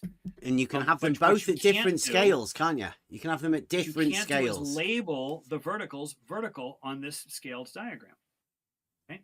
On the axis that you've just agreed that we can label vertical. So you know what you and I are doing is we're literally arguing semantics. We're not arguing here. Well, not arguing, having a discussion. Yeah, I'm just letting everybody hear how ridiculous you're being about horizontal and vertical x and y graph. Oh, but horizontal and vertical are not defined in geometry. That's my point. But they are defined as being perpendicular to each other. You can't make a geometric proof using those words. That's my point. You can. You can definitely have horizontal and vertical being perpendicular and relate that to a geometric proof of perpendicularity. If horizontal and vertical are perpendicular, you can use a mathematical graph using perpendiculars, and you can label one of those horizontal and the other one vertical, providing they're perpendicular to each other. Yeah, that's much like every elevation profile. You could label one vertical. That's you've seen elevation profiles. It's the one, isn't it? It is the one. Yep, it's the monad. Yep. Yep. It is the deity. This is the way. It's the one. All verticals shall relate to the monad. And as such, this geometric property of perpendicularity becomes complicated. Somewhere in the realm of the not that it gets confused. It's defined as the level line is is drawn. They're horizontal and vertical scales. As a horizontal on your horizontal and graph. Vertical scales, right? Yes, of course. Okay, so they at least in every elevation profile, horizontal and level are the same. Now, okay, so you got to be very careful that you know, I because I'm don't going have to get to be quoted. careful. Oh, Mr. Flat Earth Math, Mr. Charles said, oh, that level and horizontal are the same. If you were talking about an elevation, Mr. Flat Earth Math. I hope he doesn't call himself that at school. That would be embarrassing. Well, I don't know. Imagine a teacher calling himself Flat Earth and Math. Mr. Flat Earth Math. Would you want your kid to go to that person for their teaching? He's writing exams at the minute. I wonder how many of his students' parents know that he's Flat Earth Math. Caped Crusader for the globe. For the Blue Marble Science. Puts his Blue Marble Science cape on. Oh, lab coat. That's such a strange thing. And I like, what's he doing? You can hear, I think you can hear his confusion. It oozing out of him. Flapping about. profile drawing, they have defined the level line to be a straight line because It is a everything straight line, can be yeah. measured vertical. But in reality, the level line is curved. Okay, so Do you want to hear that? That's, I think. So they are drawing wrong pictures. They agree it's straight, but only he knows, right? He's one of the keepers of the actual. Everybody that draws it and all of that have just agreed to, I don't know. you got to be very careful that you know. 'Cause I I'm don't gonna have get to be quoted, careful. "Oh, Be very Mr. careful," You know, he says. Mr. Flat Earth Math, Mr. Charles said, "Oh, the level and horizontal are the same." If you were talking about an elevation profile drawing, they have defined the level line to be a straight line because It is a everything. They've defined it to be a straight line. Yes, they have defined a straight line. Yeah. This is everybody who draws an elevation profile, any architectural plans, anything like that, right? Those people have defined level to be a straight line, a horizontal, as depicted in all the drawings. Straight line. Can be measured vertical, but in reality, the level line is curved. Okay, so. But in reality, so any elevation profile that you've ever seen before within architecture and planning, all of that sort of stuff, they're not real. Like this guy's the keeper of the vertical, and he knows that like those drawings have perpendicular verticals along the straight line, so he knows that that can't be true because he's a holder of the vertical. But he's saying that level is curved, and if level is curved, therefore horizontal has to be curved also. And therefore, it means that verticals are diverging. So simple. This is a simple consequence. But he did Because- give us back the straight line horizontal. But, I mean, he's got a problem with perpendicular, probably, as you'll hear. Yes, and he has problem with consistency. Yeah. You cannot have, implications are inevitable. If you are curving level, you are curving horizontal. If you are curving horizontal, you are diverging verticals. Simple. Yeah. And perpendicularity comes with its own sort of geometric proofs, obviously. More than geometric proofs it comes with. Perpendicularity in that case is gone. Yeah. Just gone. Yeah, you can't. You know, it's like one of the axioms, right? They're targeting a specific axiom, but without knowing which axiom it is. That you know, like this. One of the axioms is that all right angles are equal. Well, I'd say that is the proof of perpendicularity myself, right, within an axiom. But that's not the axiom that these guys think that they're trying to get away from. Obviously, you can't get away from that one. But yet it is. The perpendicularity is, I don't know. It obviously leaves people in a state of confusion. Obviously, Matt is math, flat earth math, Mr. Flat Earth Math, sir, Mr. Flat Earth Math has got a conundrum, and I don't know whether he can resolve it. As simple as the solution obviously might be to many people listening, I'm not so sure Mr. Flat Earth Math can find it. And I don't know why. If anybody has got any insight into why Mr. Flat Earth Math would be doing that, I don't know. Let us know. Come into Discord. Anyway, get in touch. Comment on the video. But it's perpendicular. Oh, and that's another part. Is level and plumb. Are level and plumb perpendicular?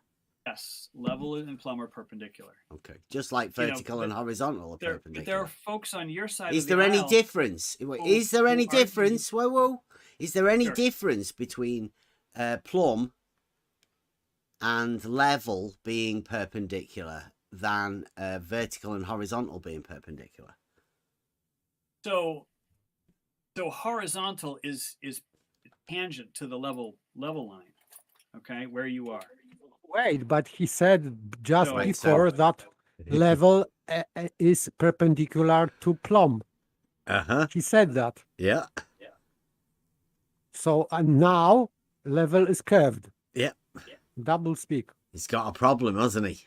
Like, obviously, there's Mr. Flat Earth Math, the guy that says he's preparing exam papers, computers, has got a problem with perpendicularity and labeling vertical and horizontal.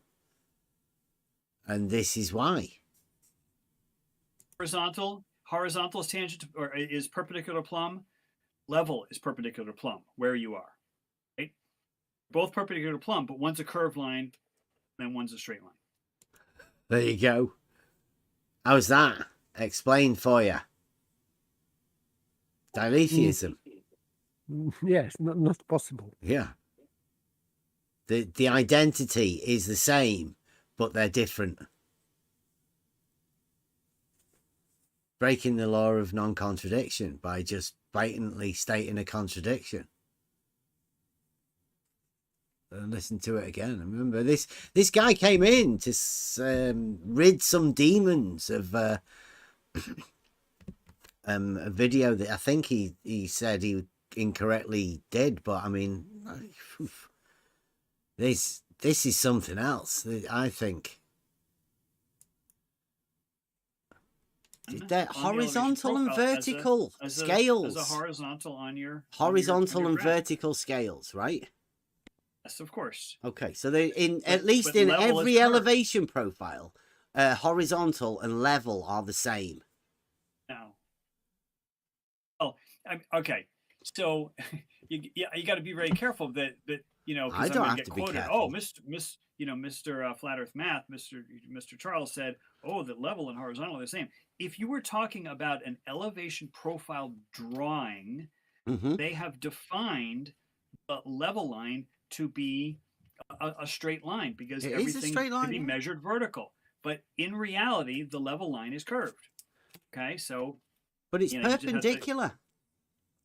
Oh, and that's another part. Is level and plumb? Are level and plumb perpendicular?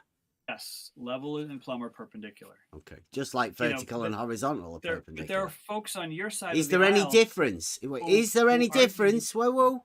Is there any difference between plumb and level being perpendicular than vertical and horizontal being perpendicular? So horizontal is tangent to the level line. Okay, where you are. So, horizontal is tangent to, or is perpendicular to plumb. Level is perpendicular to plumb, where you are. Right? Both perpendicular to plumb, but one's a curved line, then one's a straight line. So you don't know Euclidean geometry very well then? Oh, of course I do. Have you read definition 10, book 1? If refresh me out in front of me. I'll get it. Okay, thank you. I thought you knew it off the top of your head. If you were just saying the number, then what does it say? Yeah, you Or want to maybe be use your own very, words. very precise, right? In your words, you want to be very careful. I would have to like get up and go get the book, leave my headset behind. Oh, and stuff. okay, so you go. well then, Live in your chat. own words, what There does you it mean? go, in the live chat. Okay. A straight line standing on another straight line makes the adjacent angles equal to one another. Each of the angles is called a right angle, and the straight line which stands on the other is called a perpendicular. Yeah, so like the definition of perpendicular. Absolutely. I've got no problem with the definition of perpendicular. But Oh, you know what a tangent is? Like what shape is a tangent? A tangent. No. Right? Don't obfuscate this. You said that plumb is perpendicular to a level line, which you also said which is curved. Exactly. So how do you reconcile that with this definition of perpendicular? Because the angle that you're making with the curved level line is indistinguishable from the angle you're making to a tangent to the level line at the point of contact. So you just say, nah, not that. This instead. I spoke very clearly. In fact, if somebody could transcribe what I just said, could say it again, that when right. a straight line standing on another straight line, that's what you just said. So are you saying that definition 10 says that you're not allowed to make tangents to curves? Because I don't see that anywhere. No. Are you being ridiculous on purpose? We are talking about perpendicular. That's two straight lines making right angles, which are equal. Tangent is a straight line. But is level a tangent? You can make a tangent to level at the point of contact. Is level a tangent? But the question is a non sequitur. Well, you said Flat Earth Math said plumb and level are perpendicular, and you said there was no difference between horizontal and vertical being perpendicular. Well, I didn't say that last part about there being no difference. I made a very clear distinction. So that you've got perpendicular being different then now. Oh my goodness! Developed. I try to speak very nervous laugh. One of the things I pride myself in, and like I said, I've been talking to folks who don't believe the Earth is a globe for. One of the things he prides himself in. Mm-hmm. Listen to this next bit. 14 years, yes. So I try to speak very, very carefully so that I'm not misunderstood. Okay. And, when people try to do equivocation with things that I've said, I just need to put a pause to that. So horizontal and vertical are perpendicular, yes. Plumb or vertical is also perpendicular to a curved level line. He likes to talk about one thing he prides himself in is being precise with his words. Yeah. Yet, obvious contradiction. Obvious. And he still hasn't. He tried the magic trick. It didn't work. You and Saragaki both called him on it, and he still hasn't answered the question. I hope you're going to get it from him. Well, it is level. A straight line is tangent level, because on the one hand he said no, level is curved, and he showed that in his diagram. He certainly didn't show level as being a straight line, tangent or otherwise. And he's called it perpendicular, right? Multiple times. Level is perpendicular, so it must be one of those straight lines. It is contradiction in that way also that if tangent is straight line, obviously, it means that this vertical is perpendicular to this horizontal, but it is also perpendicular to this circle or curved level, whatever, which is, of course, nonsense. Because it means that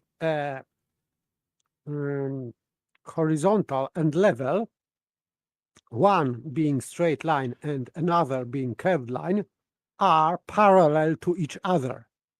Yeah. It would mean that, yes, nonsense. They have to be the same, don't they? In order for them both to be perpendicular to the same surface, they both have to be the same thing. Yes, but in his mind, this is, of course, reduction into absurd. It means that straight line, tangent, and curved line below are the same.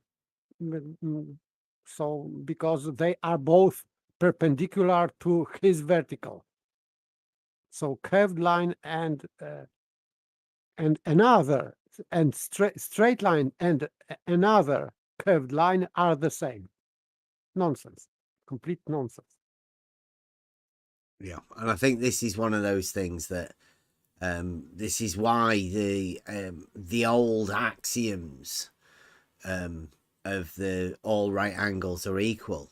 Well, that's sort of proved by the earlier postulates, if you want, because it's an obvious fact of reality that once you have a straight line, then you could put perpendicular to that straight line anywhere along it. It's just it's a geometric term, but it's another straight line maximally opposed to that original straight line. But there is no difference between the two because they're just perpendicular to each other. I must have said that a fair few times. And he's there's obviously something strange mentally going on here, because this guy wants that and not that at the same time. Classic diletheism, model affliction, one of the big things. Point of tangent. The So point of you have contact. to be very clear as not to be misunderstood. Why are you redefining perpendicular? Not redefining perpendicular. It's a Yes, you 90-degree are. angle. Of course you are. Yes, you're saying How it am I- perpendicular to a how- curved line. That goes directly against the identity of perpendicular as by definition. So it's Yeah, perpendicular laugh it up, to but the it's actually tangent. true. You read it yourself. It's perpendicular to the tangent. Those two angles are Is indistinguishable. level the from one another. tangent? No, level is a curved No, line. exactly. You're talking about the Level is a curved curved line. line. What you have to Yes, do is make a tangent. that's at what the you point say of it is. contact. It's actually a straight line horizontal because a level is a tool which establishes horizontal. So do But you if have a you reason? say that level is curved, then you can't have a perpendicular to it by definition. No. So there's a couple problems here. One Did you problem just is say that no? He did. He said no. He literally said no after that statement. He from Sarugaki. disagrees with Sarugaki. Yeah. So it means that you can have perpendicular to Okay. curved line. Yeah. Nonsense. Just do away with the definition of perpendicular and try redefining it as a not that, but that and not that. It's so ridiculous. There's no way this sort of a method would have ever made it into any sort of mathematical foundations. I'm not so sure where he's got it from. It's just not logical to think like this, and sort of troubling to think that this guy might be a teacher.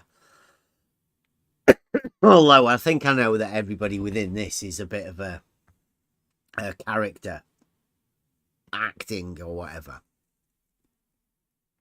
Except for me. I'm making a character. Tell us about your problems then, right?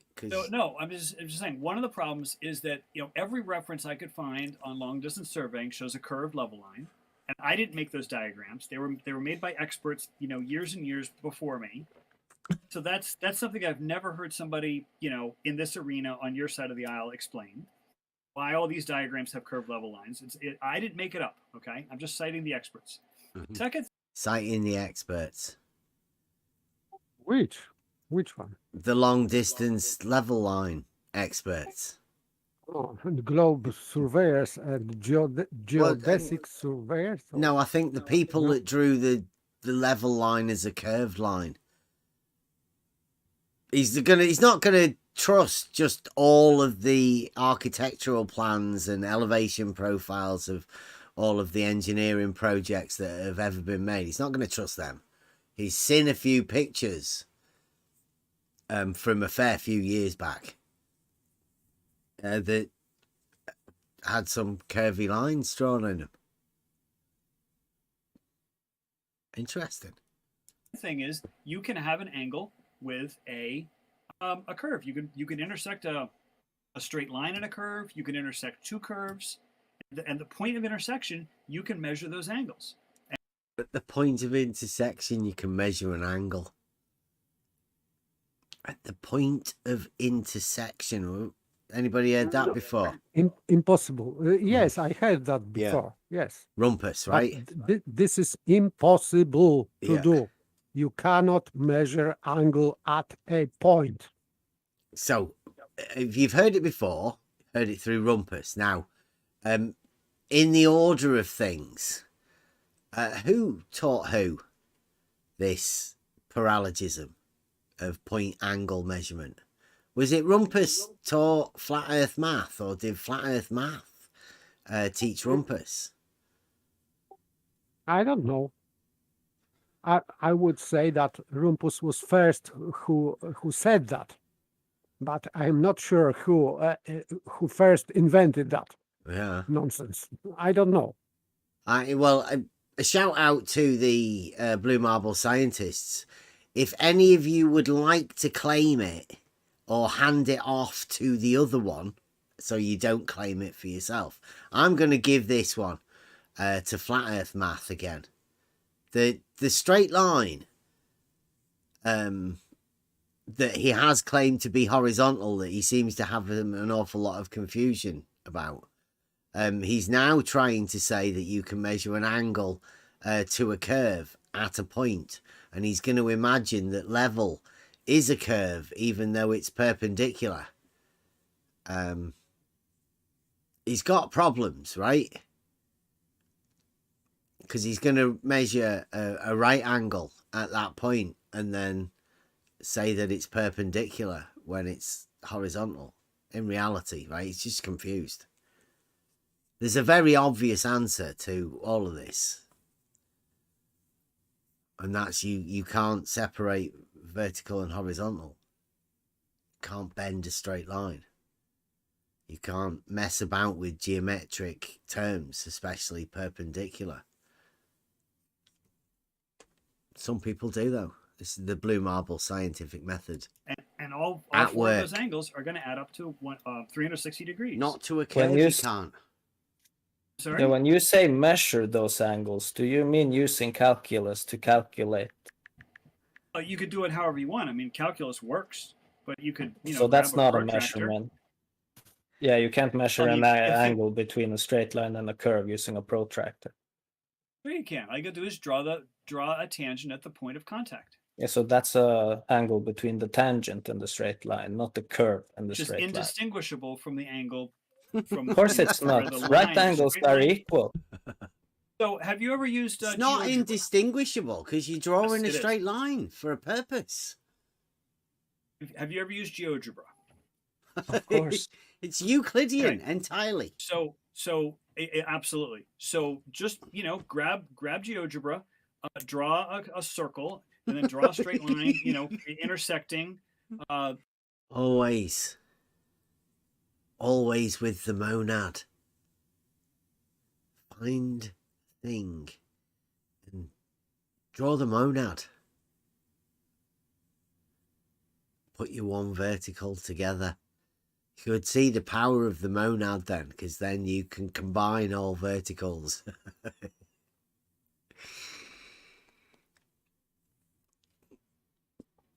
It's like a religious ceremony. By the way, I am not sure about GeoGebra, but I don't think that you will be allowed to measure an angle from the curve. It will show you something like warning that he cannot or it cannot measure angle to the curve. Yeah, when you put an angle measurement tool on it, it'll give you two straight lines and sort of show you that you can't actually measure an angle to a curve. It shows it changing. that circle. And all of the X and Y axes are perpendicular. It's like a graph, as you'd imagine. Entirely Euclidean. And then, there's a tool where you can, it's called the intersection tool. And you just got to, just click where two things cross each other in GeoGebra, and it'll put a dot there. That'll define it as a point of intersection. And then all you have to do is zoom into that diagram using your, the scale. I don't know what the tool is called, but, zoom in so that you're looking at it at like a, micrometer scale. And you will see what appears to be two straight lines intersecting. One of them is a piece of your circle. So not perpendicular. You can use the angle measuring tool, and you can do it so that it's 90-degree angle. That's not a problem. So here's a question. You're hilarious. Are you saying you're a math teacher and you're saying you can have a perpendicular to a curve? That's really bad. Absolutely. Yeah, absolutely so bad. Are you familiar with the word secant in terms of a drawing that involves a circle and straight lines? Like, you know what a secant is?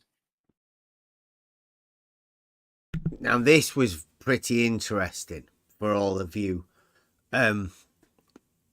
mathematicians out there, people interested in a bit of geometry. Remember, this guy claimed to be a mathematics teacher. It's why his name's Mr. Flat Earth Math. Because it's mathematics. He's assumed to be a flat Earth mathematician. Or just a a good... Ruhif said he was the top globe geometer, as far as Ruhif knew. I don't know how well known they all are, whether they do have a top or not. They are always doing the same trick with zooming. Always the same. Rumpus, the Red's rhetoric, Ruhif, and now Flat Earth Math. Yeah, but what he did the sophistry was if you zoom into the microscopic scale or whatever he said. Yes. He said then you'll see what appears to be a straight line. Yes, but geometrically it is not. Yeah. Appears. It is or it is not. In geometry there is no appearance. Which is that sophistry. Yes, he's trying to get around the geometry of like the exactness of the But this is it's getting old. You perhaps remember this conversation with Ruhif and Emerald, and no, it was Emerald, I think. I've been over it thousands of times. So yes, the same trick, same old trick. Mm-hmm. Yeah, it's noticeable now, right? It's getting worse and worse because they have to go deeper and deeper into the sophistry, and I think it's becoming more and more obvious. Or it is with us anyway. I can see it. Like you say, it's getting old. There's nothing new. They can't even think of anything new. They're so fixed on this. I don't know. It's like they've been sold it, isn't it? Like they've been sold it as a proof, and that's what they're sticking to, even though it's ridiculous. Yes, zooming the curve is proof of the globe. Funny. Proof of an angle at a point, like they're claiming. Yes. So what is the longest possible secant? It's a straight line, right? Yeah, but I mean, like where the 2 points of contact on the arc of the circle, longest possible secant, with the 2 points of contact is. Have a look at the picture and say what's the longest possible secant. Right. So the question is, he's asking us, what's the longest possible secant? Now these are my type of. If anybody knows me, this is my sort of a question to spot anyway, geometrically. Well, in order for you to answer this question, you have to know what a secant is, and I don't know whether you can see it on the screen there. The longest secant is diameter. No. No? No. That's a diameter's a chord. Right? The difference between a secant and a chord is that a secant passes through. It cuts. Oh, okay. So it can be infinitely. Yeah, it's just a straight line. How long's a straight line is basically his question. What's the longest possible straight line? I mean, he's got mixed up between a chord and a secant, but in his wisdom, he's tried to ask us a question, and it's pretty obvious that he's lost this one. So, what's the longest possible secant? He must have meant to say chord, but I don't know. Please do. Go on. So the longest possible secant is the diameter. You can actually... That's a chord, not a secant, bro. I mean, if you pass, you're not a maths teacher, Matt. Not even. You're not close. even. Yeah, like what are you doing? Right? No, what you're making a fool of yourself. Chord. Like, so the chord is only if you terminate on both ends of the arc of the circle. The secant is if you pass straight through. Therefore, it can be indefinitely long. As long as it wants to be. Fucking hell, man. Come on. Wake up. You have the secant. Well, then maybe just let me state it a little differently. If you could have the secant so that it crosses the center of the circle, right? What angle? It can still be infinitely long.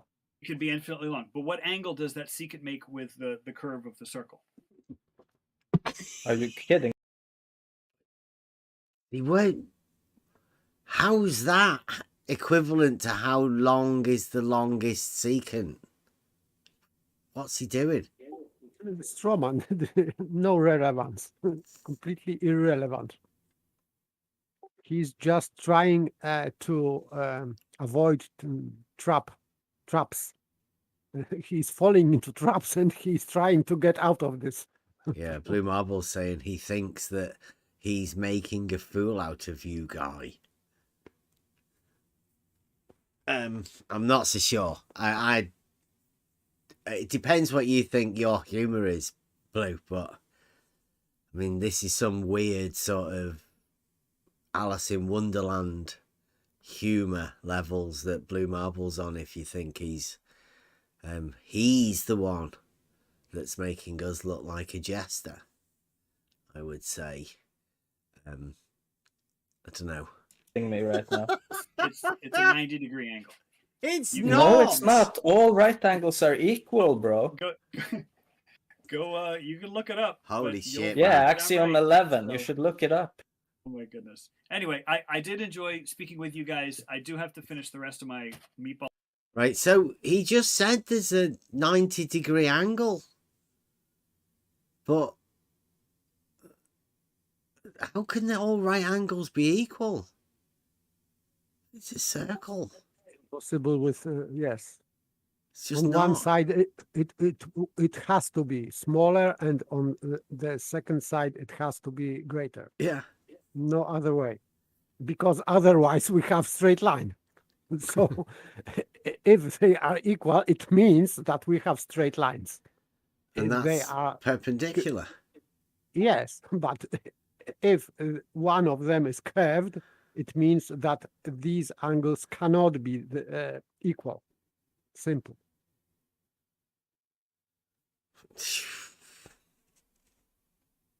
So I think he's Ball sandwich because it's getting cold. I would. I do enjoy our conversation. Good idea. Thank you very much for the kindness, and I hope to speak with you guys soon. Thank you very much. Yes. Take care. The Bye-bye. meatball turned into the plate. Don't be He is teaching not that to a math children, teacher. For fuck's sake, it's a good job he's doing computers. Like Mr. Charles, Mr. F.E. Math. What a fucking useless pillock. I think we'll end it at that. Yeah, man. So that was That was Friday. And that's guys coming back from the assumed horizontal. What do you make of that? Was that him helping himself out?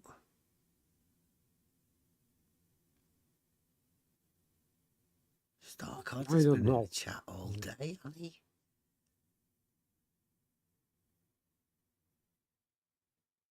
So many contradictions.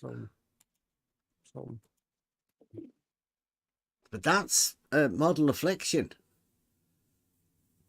Remember, all we were talking about was vertical and horizontal and the perpendicularity.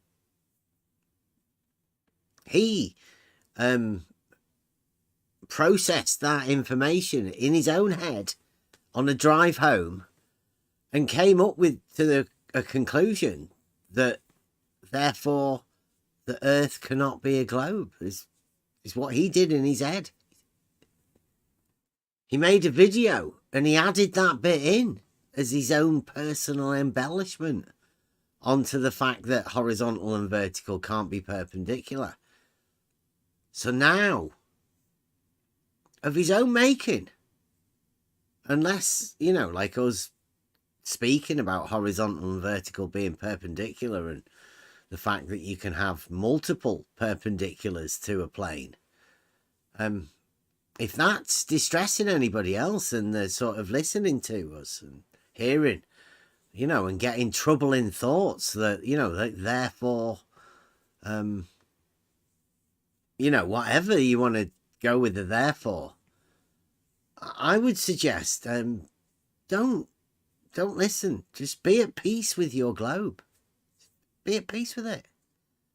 You're safe enough in your own belief of your thing that you want to believe in, then that's fine. Don't need to worry about us talking here about geometric facts. Go in peace. Trouble free, right? You're the guys with all of the everything that you ever need. There's no need for you to be hearing flat earth math and his contradictions. You having to accept them and take them on. Just go in peace. Like math seems troubled to me. Not just a little bit troubled either. A lot troubled. He's contradicting his own contradictions and not even noticing it. That's a troublesome state. I'd say only capable of a blue marble scientist. Maybe he's been having a word with blue marble science. I think he's doing it personally to defend blue marble science and the reciprocal zenith angles that we haven't got to yet. But I think this is the setup. I mean, the setup in the defense of blue marble science.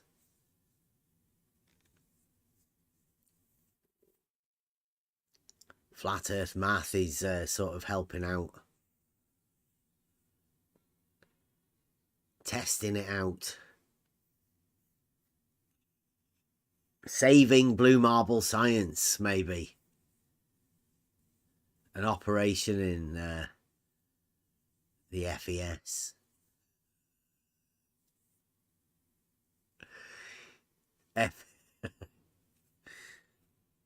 FES Special Operations. Saving blue marble science.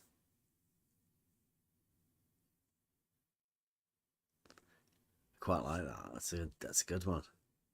Run a cartoon series. The Adventures of the FES. What contradictions will they get themselves into this week?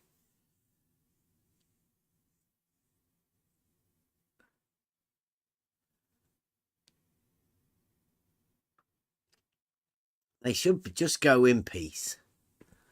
Basically, that's what I want to be saying. Because we are going to be moving on. But not moving on. Moving moving on in the sense that, wow, Mike Jones reaches rank 65. He's been putting a lot of work in. Particularly today with Stark Odder being in the chat. Are we still on the circle thing? We are. Circle all day. Backwards and forwards about whether it's a circle, whether it can't be a circle, and whether you can have a circle on a sphere. It's fantastic watching them go. That's On the Level Discord server. Come on in. There's a lot of watchers that watch the live chat.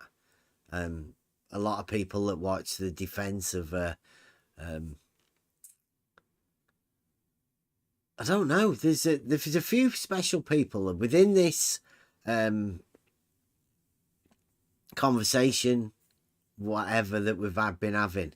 There are a few that have stuck with it, and they are, I would have to say, the most delusional.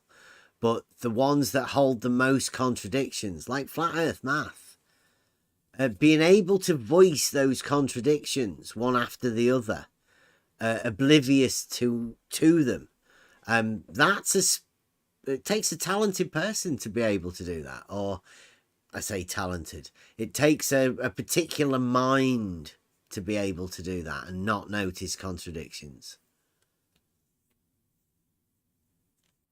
You're going to see more and more of them. And I don't want to be part of dealing with that particular state. I would say to everyone, right, go be at peace with your globe. Whatever you imagine your globe to be, you are 100% certain and that it's your globe. So go at peace with it. Be at peace with it. Don't be troubled by statements that seem to contradict your model. Just change your model. It's easy to do. Be at peace with it. Simple as that. We're after a conversation, so if you want to come round and have a conversation about it, that's fine.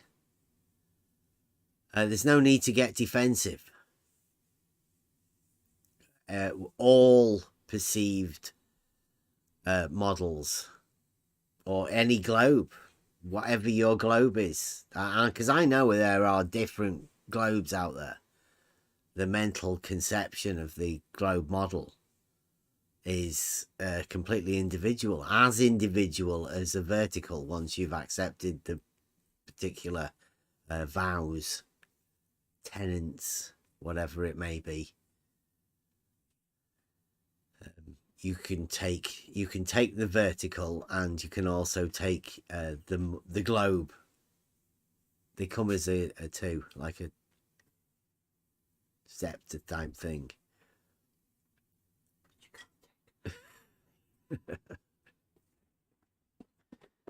Feeding the cats.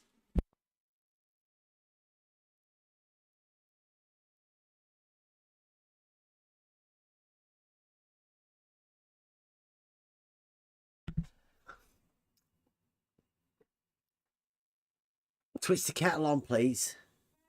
Thank you. Yeah, so we go in.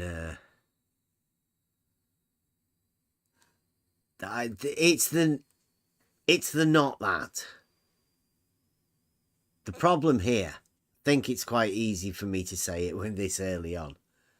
The problem we have is that when a certain group of people are shown that, then they have a problem with it, because the not that has to take over. And the not that shows up when people speak contradictions of what actually is and what has to be of a perceived. I don't want to say model, but I mean the model's gone. It's not a model anymore. It's the monad. Everybody has their own individual.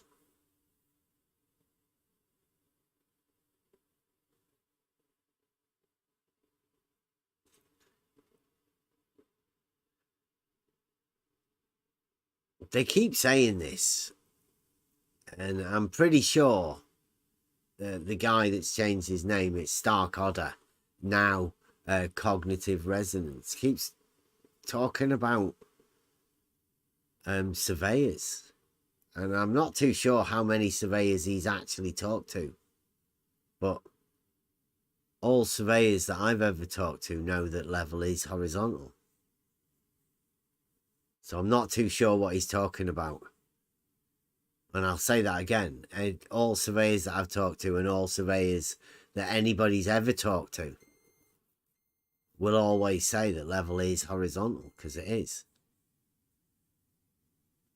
So this sophistry is getting a little bit ridiculous. The total showing of the contradictions and then denying the contradiction is, well, I don't know. I mean, if you ask me, I'd say it's Alice in Wonder gaslighting sort of tactics, but I'm not too sure whether they're trying to do that to me or they've had that happen to them and they're just passing it on. I don't know how it works. It's hard to tell. Sort of like, I don't know. Have you heard of the Poe's law or a Poe? The one where, you know, it becomes impossible to tell the difference between. I'm pretty sure that goes with this sort of saying. It's hard to tell whether they're trying to be sophists and get something past you, or whether they literally can't see the contradiction. And that's sort of troubling for a claim to be a teacher that was writing exams in America.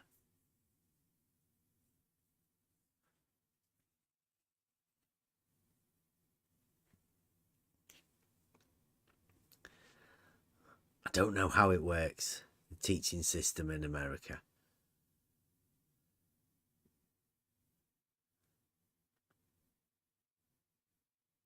It blew. Oh, sorry, I might have missed something in the chat.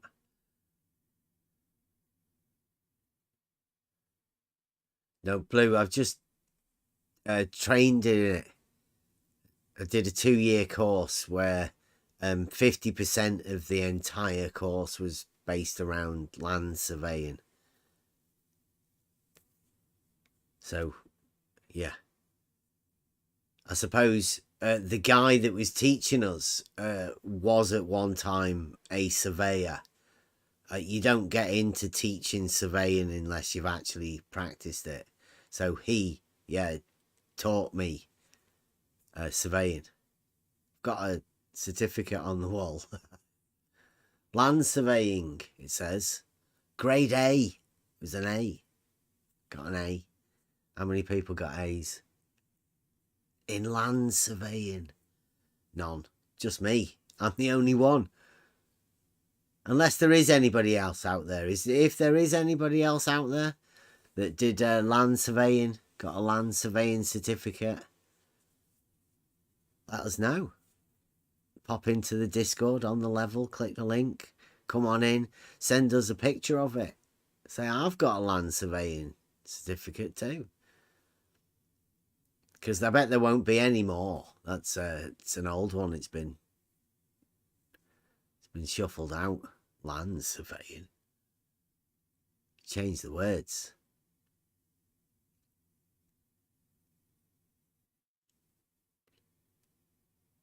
Yeah, see, this is the thing. Blue Marble Science, the guy that took the name on, is now trying to take that on as though it's him, the whole thing. Like the Blue Marble Science, or the science of the blue marble, can't just be one person on a YouTube. It's much bigger than that. What we're talking about, I've been talking about Blue Marble Science, the person, the YouTube character. I'm talking about the entire scientific method based around the blue marble, not necessarily the person. I'm not always talking about the person. I'm talking about Blue Marble Science, the all-encompassing scientific class of people. You've got all sorts of different branches, and well, the blue marble scientists are the ones that concern themselves with, like, geometry, all things blue marble. Those scientists, the ones that you seem to imagine surveyors are, but they're not. So yeah, the difference between this land surveyor, the one that I studied and I understand to be horizontal based, and your one that happens at longer distances.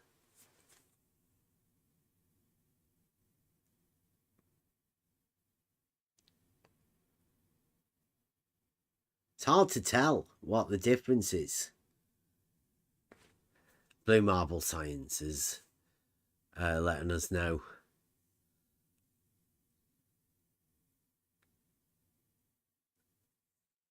See how many other people. I mean, it is only a basic surveying qualification. That one, the one that I've got on the wall, the certificate, is the most basic you could ever get. It goes alongside the other qualifications and the other certificates I have for surveying. But just that one is titled a solo land surveying.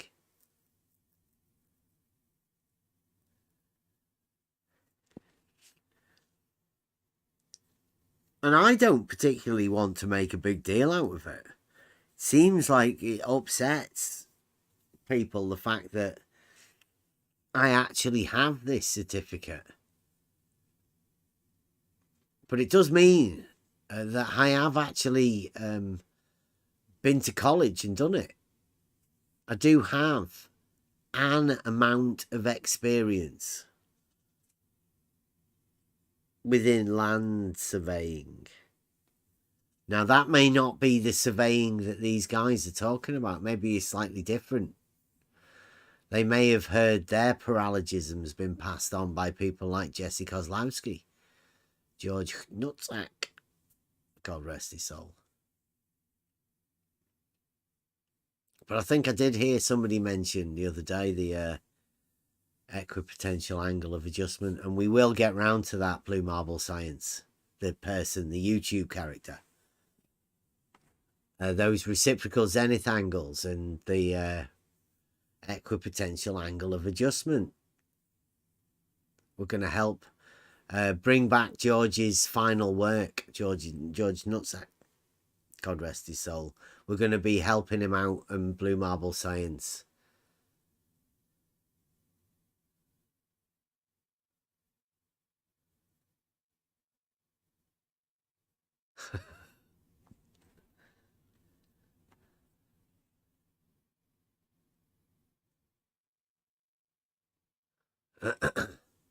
Am I missing something? Anybody want to come in with anything else? Getting waffling. I need to go and make a brew.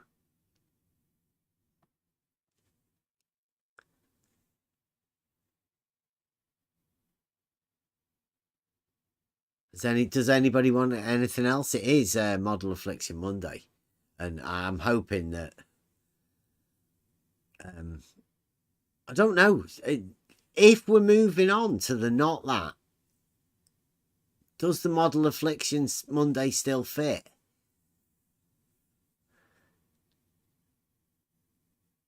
What's everybody think? I quite like the Buster song, Model Affliction Blues. I quite like this. Going over some sort of model affliction always helps.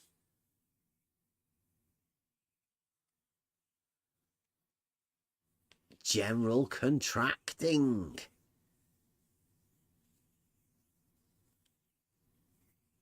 Surveying's included in general contracting.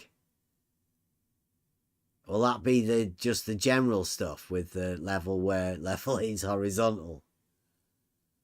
Like Flat Earth Math was saying.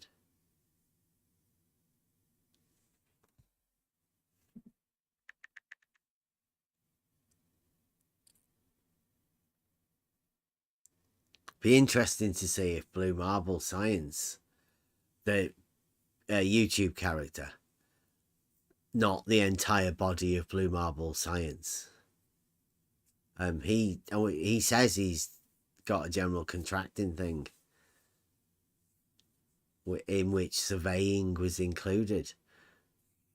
But it's strange that you said that you've never done a 2-peg test. Blue, like much like Rumpus. You've never needed to.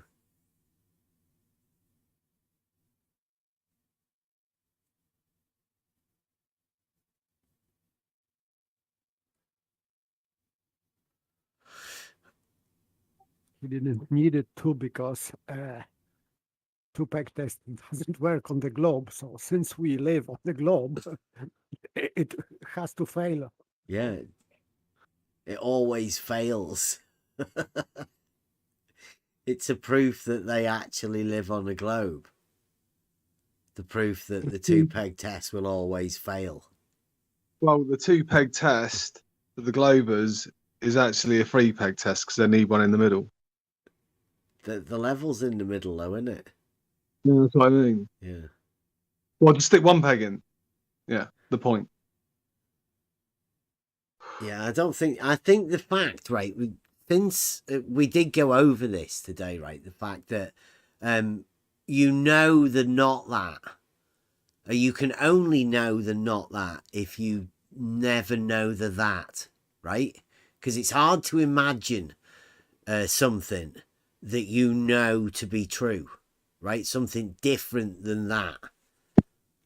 So if you know the that, then it becomes really difficult to imagine not that, because you know that. Well, if you've never done a 2-peg test, then you can imagine that the 2-peg test works differently than it does. Because it would be really hard for them to do like George did, right? For instance, RBD face. It'd be really hard for you to imagine RBD face if you knew what a 2-peg test was and how it works.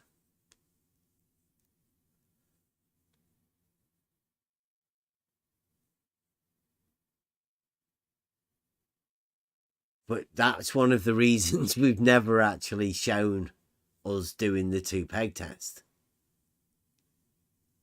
We've kept that within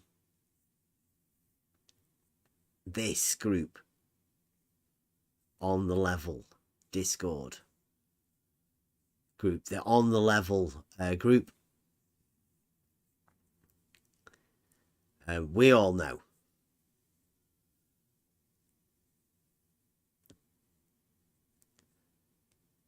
And it's going to be good because like we are set up for an interesting year.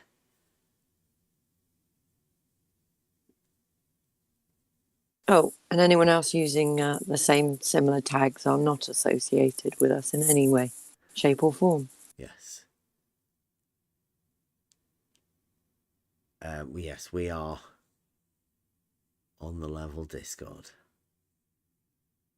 or on the level.live, the website.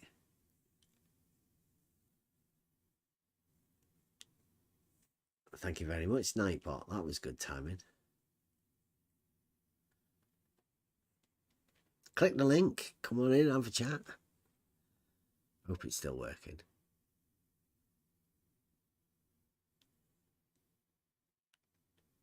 It is going to be an interesting year, but I would expect Flat Earth Math to come in one more time, because he's got to try and exercise some demons that he's made. He's made a straw man, and now the straw man's gonna trouble him.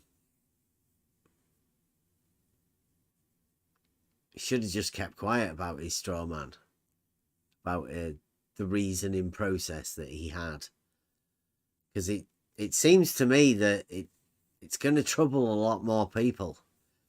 It depends how much authority people are going to give to Flat Earth Math within this arena. I mean, who is Flat Earth Math? Does everybody know who he is? Is he one of the top guys?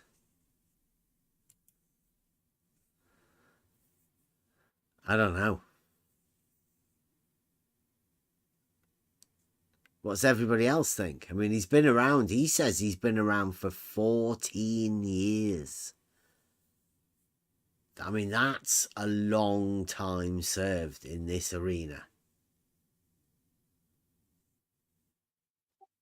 I know him only from some kind of chat discussion around, let's say, skipping shadows on these south polar stations. So it was obviously the footage from so-called stations from south from Antarctica. Generally, footage shows that this time lapse was not full. Some hours are missing, and I noticed that the shadows are skipping, and it means that they couldn't show 24-hour day in Antarctica. And I was discussing that with Charles. So I remember him from like 2016. It was 2016, as I remember.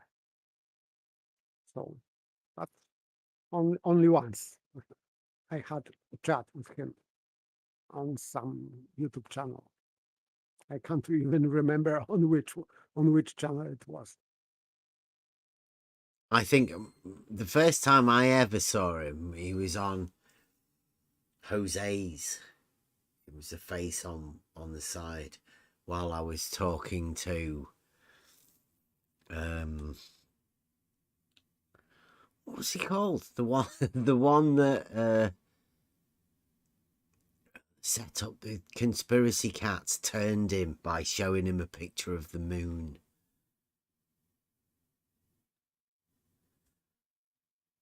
It's like conspiracy cats. Limey's mate. I forgot his name. Sorry, mate.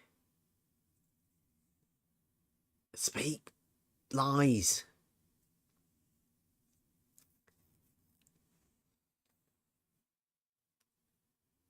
Hear truth, speak lies. What's he called? That one. He was on that. We were having a chat. I think Jose set him up for a chat with us.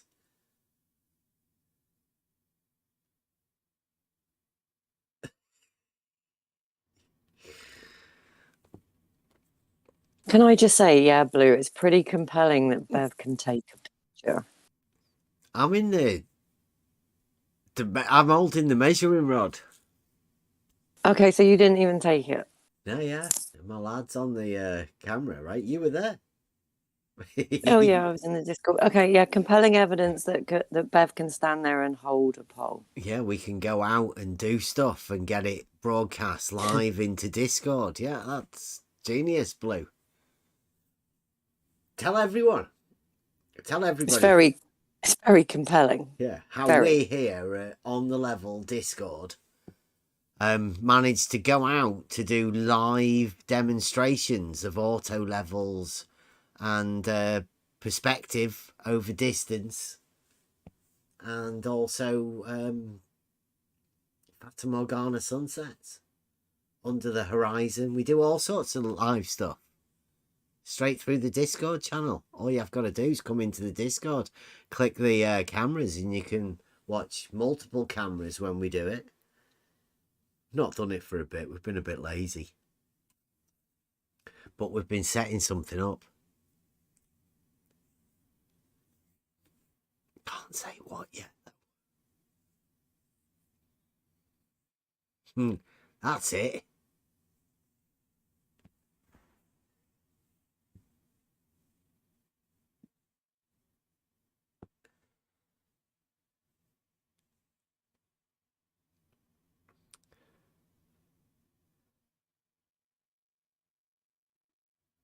Lol, Emma. Why do they have to do this, Emma? You challenge Blue in his compelling statement, Emma. He's sea sand, stick head in it. What? What's wrong? Does he not like how compelling it was? We've got all of the videos of that sort of stuff. I made GIFs and stuff of it all.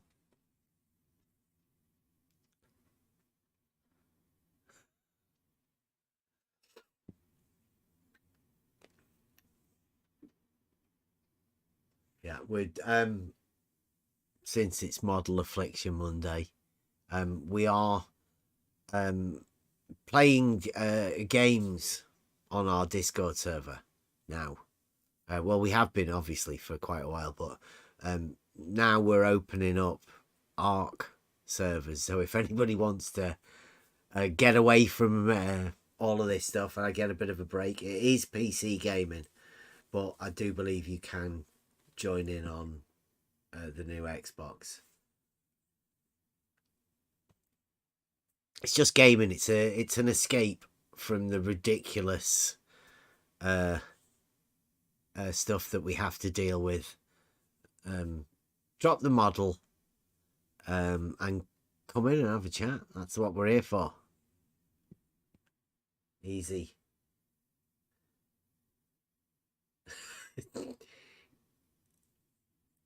Is Blue Marble trying to call me the wizard? Blue Marble's trying to say I'm the Wizard of Oz with this perpendicular trick. It's interesting. Blue Marble. I was just going to ask Blue which character I play, but I probably won't like the answer. So Blue's definitely the straw man. That's hilarious that Blue's tried to go to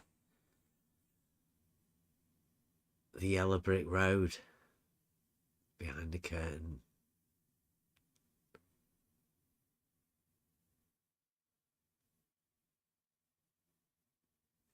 Very, very interesting, Blue. Thank you very much for coming. We did say that there is a group of people that we've been discussing it today. Exactly how this group of people seem to...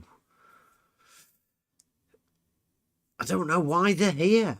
Like, what? You should be in peace with your model, Blue Marble Science, the person, not the entire group of Blue Marble Science, the all-encompassing group, but the person. I don't know. Are you at peace with your globe? And if you are, what the fuck are you doing? And if you're not, I don't think this is the place to help you. You want to go to, I think there is one Discord. There's an adult Discord channel that might be able to help you. It's be called Blue Marble Science, a Discord. There is a lot of people in there that are willing to reinforce your paralogisms. Go there. It sounds like the place where you belong. There's no need to trouble yourself around these parts anymore. Go. Be at peace with your globe.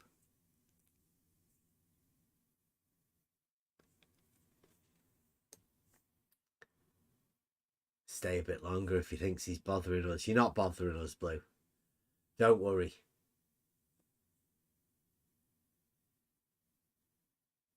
But just know that we don't want to upset your faith or trouble your faith even. Because I know how religious people are. I must admit, I've never seen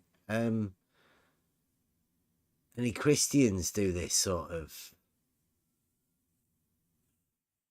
behavior. I'm not so sure which religious group would act like this. I'm not too sure.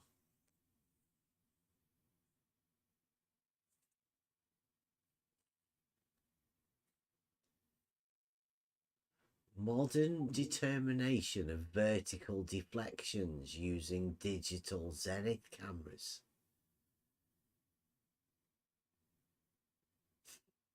Sounds like you're delusional, Blue.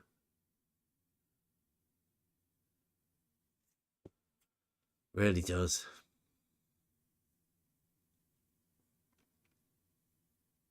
What, saying I don't want to trouble people's religious beliefs is me throwing the towel in.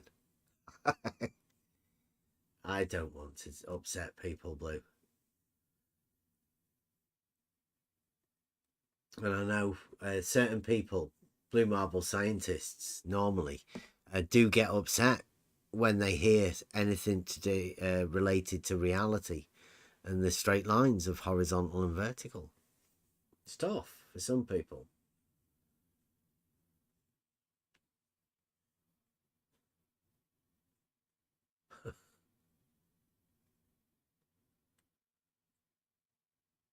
Yeah, we know how sensitive Blue Marble scientists are.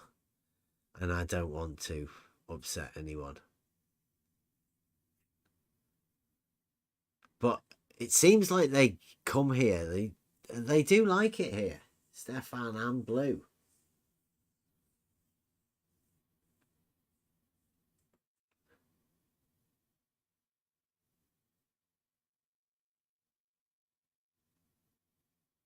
No one can answer the question if the horizontal established by Bev's auto level stops working at the measuring rod. It can only be measured at the measuring rod. Stefan, pretty simple. They are working all together. Yeah, and there's a range that it does work at and up until. If you can't measure it, I don't know what the point of it is, what the use of it is.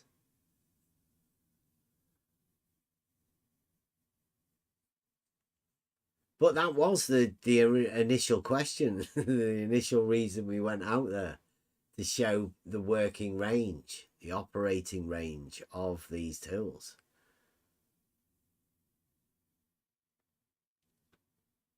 There is further questions that come and arise from it, but it's hard to do that when people are holding paralogisms about things. And it's obviously a touchy subject because nobody seems to actually be able to talk about it.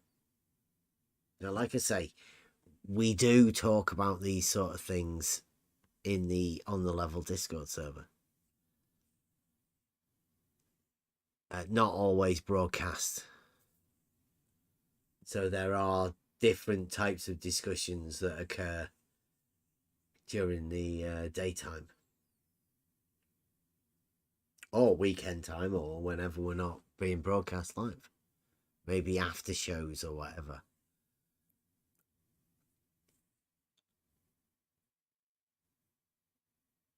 Maybe we might do some members only stuff. Might start ending these shows early. Doing some members only, Discord only stuff. Or we could just play games.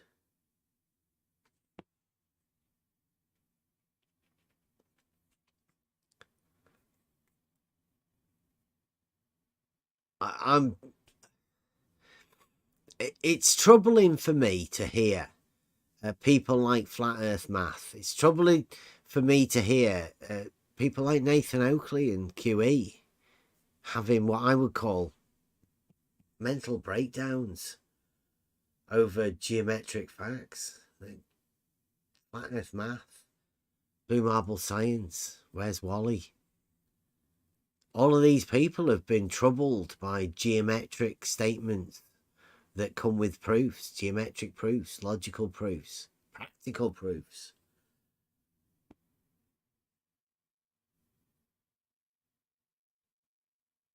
Troubled by a straight line.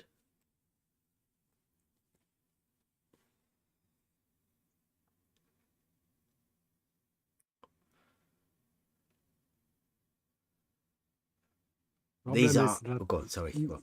You cannot overcome logical statements using logic, and they are trying to do that. That's why they have to end in that positions. Contradictions, fallacies, logical fallacies,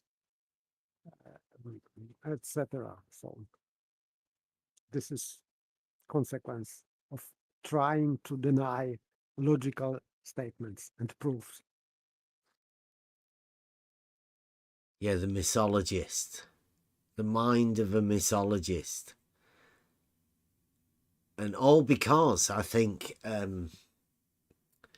it squeaked through on Flat Earth Math. There was a car journey that he was having from school home where he heard about vertical and horizontal being perpendicular, and two verticals to one horizontal line both being perpendicular and both being labelled vertical because they were both perpendicular to the same straight line. Well, a little bit of reasoning popped into his head all on its own, and he's blamed me for that.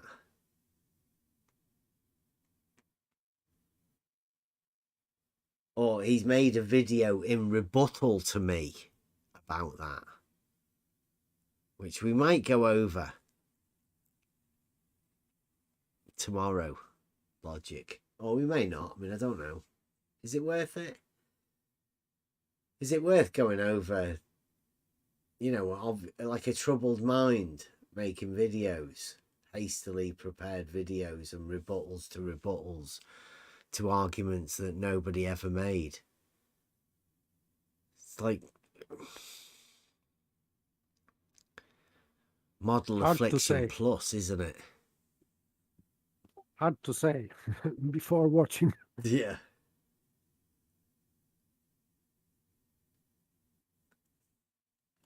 Well, yeah, we might have a look into it. It's got a bit longer, so he's had to try and explain himself and his unreasoning process with his first reasoning.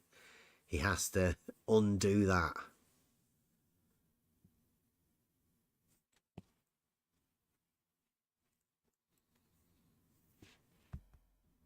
Okay. Okay, I am off to bed. Good night, all. Thank you very much.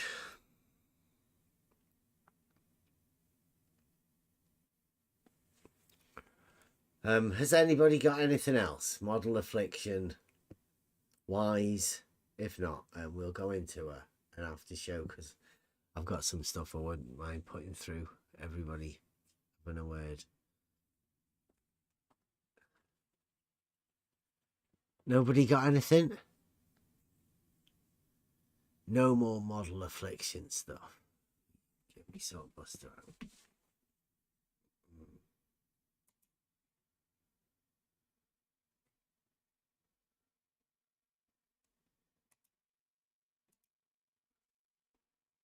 blue one.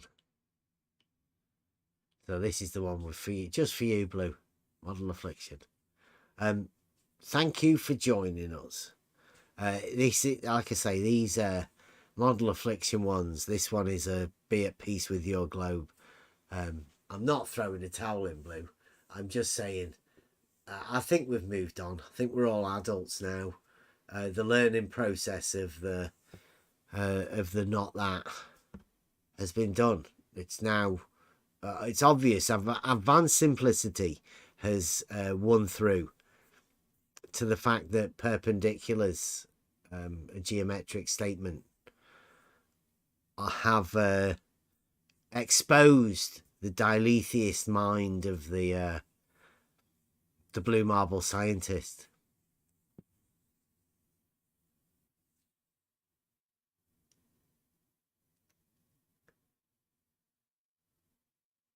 Yeah, we'll go over the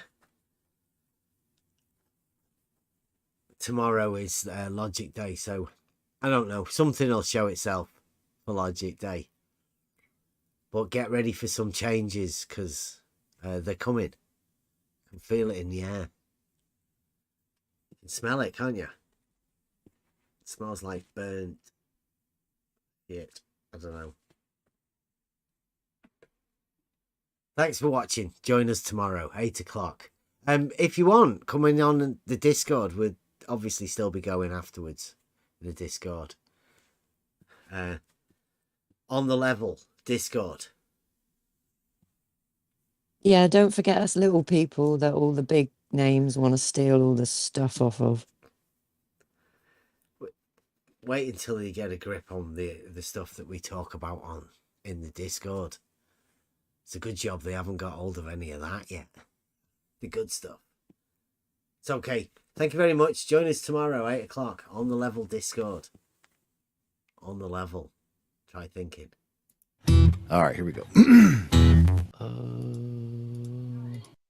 Okay.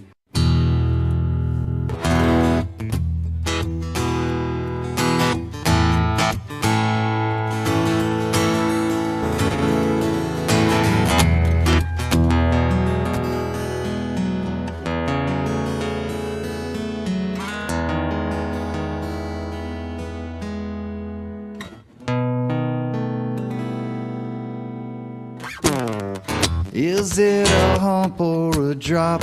What do you say? You got to twist your words in every which way, because the motto will always dictate what you do.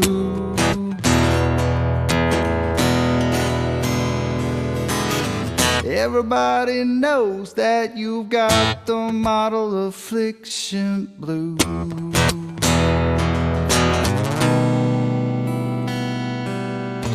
Is it a straight line or does it curve? Some people unclamp it, but that is absurd. We all know that the model will always dictate what you do.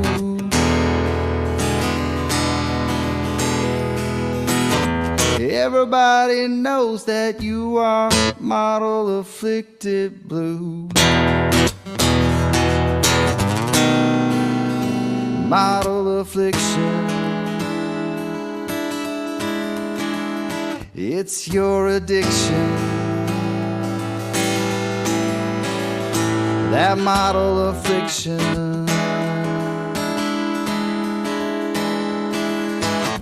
It brings you so much pain. It's your ball and chain. Conflating curvature with elevation change has got your local distance just out of range. That old biggie is gonna dictate everything that you do.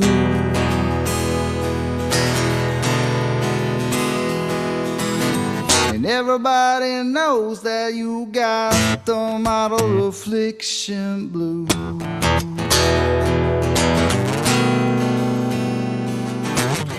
It's your decision defending the model position. You just don't know the geometric propositions. That old ball, it'll always be illogical to you.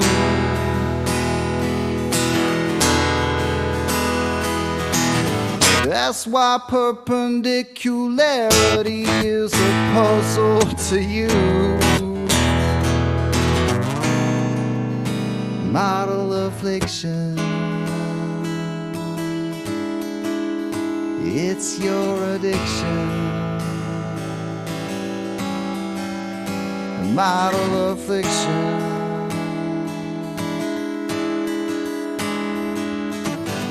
It brings you so much pain, it's your ball and chain.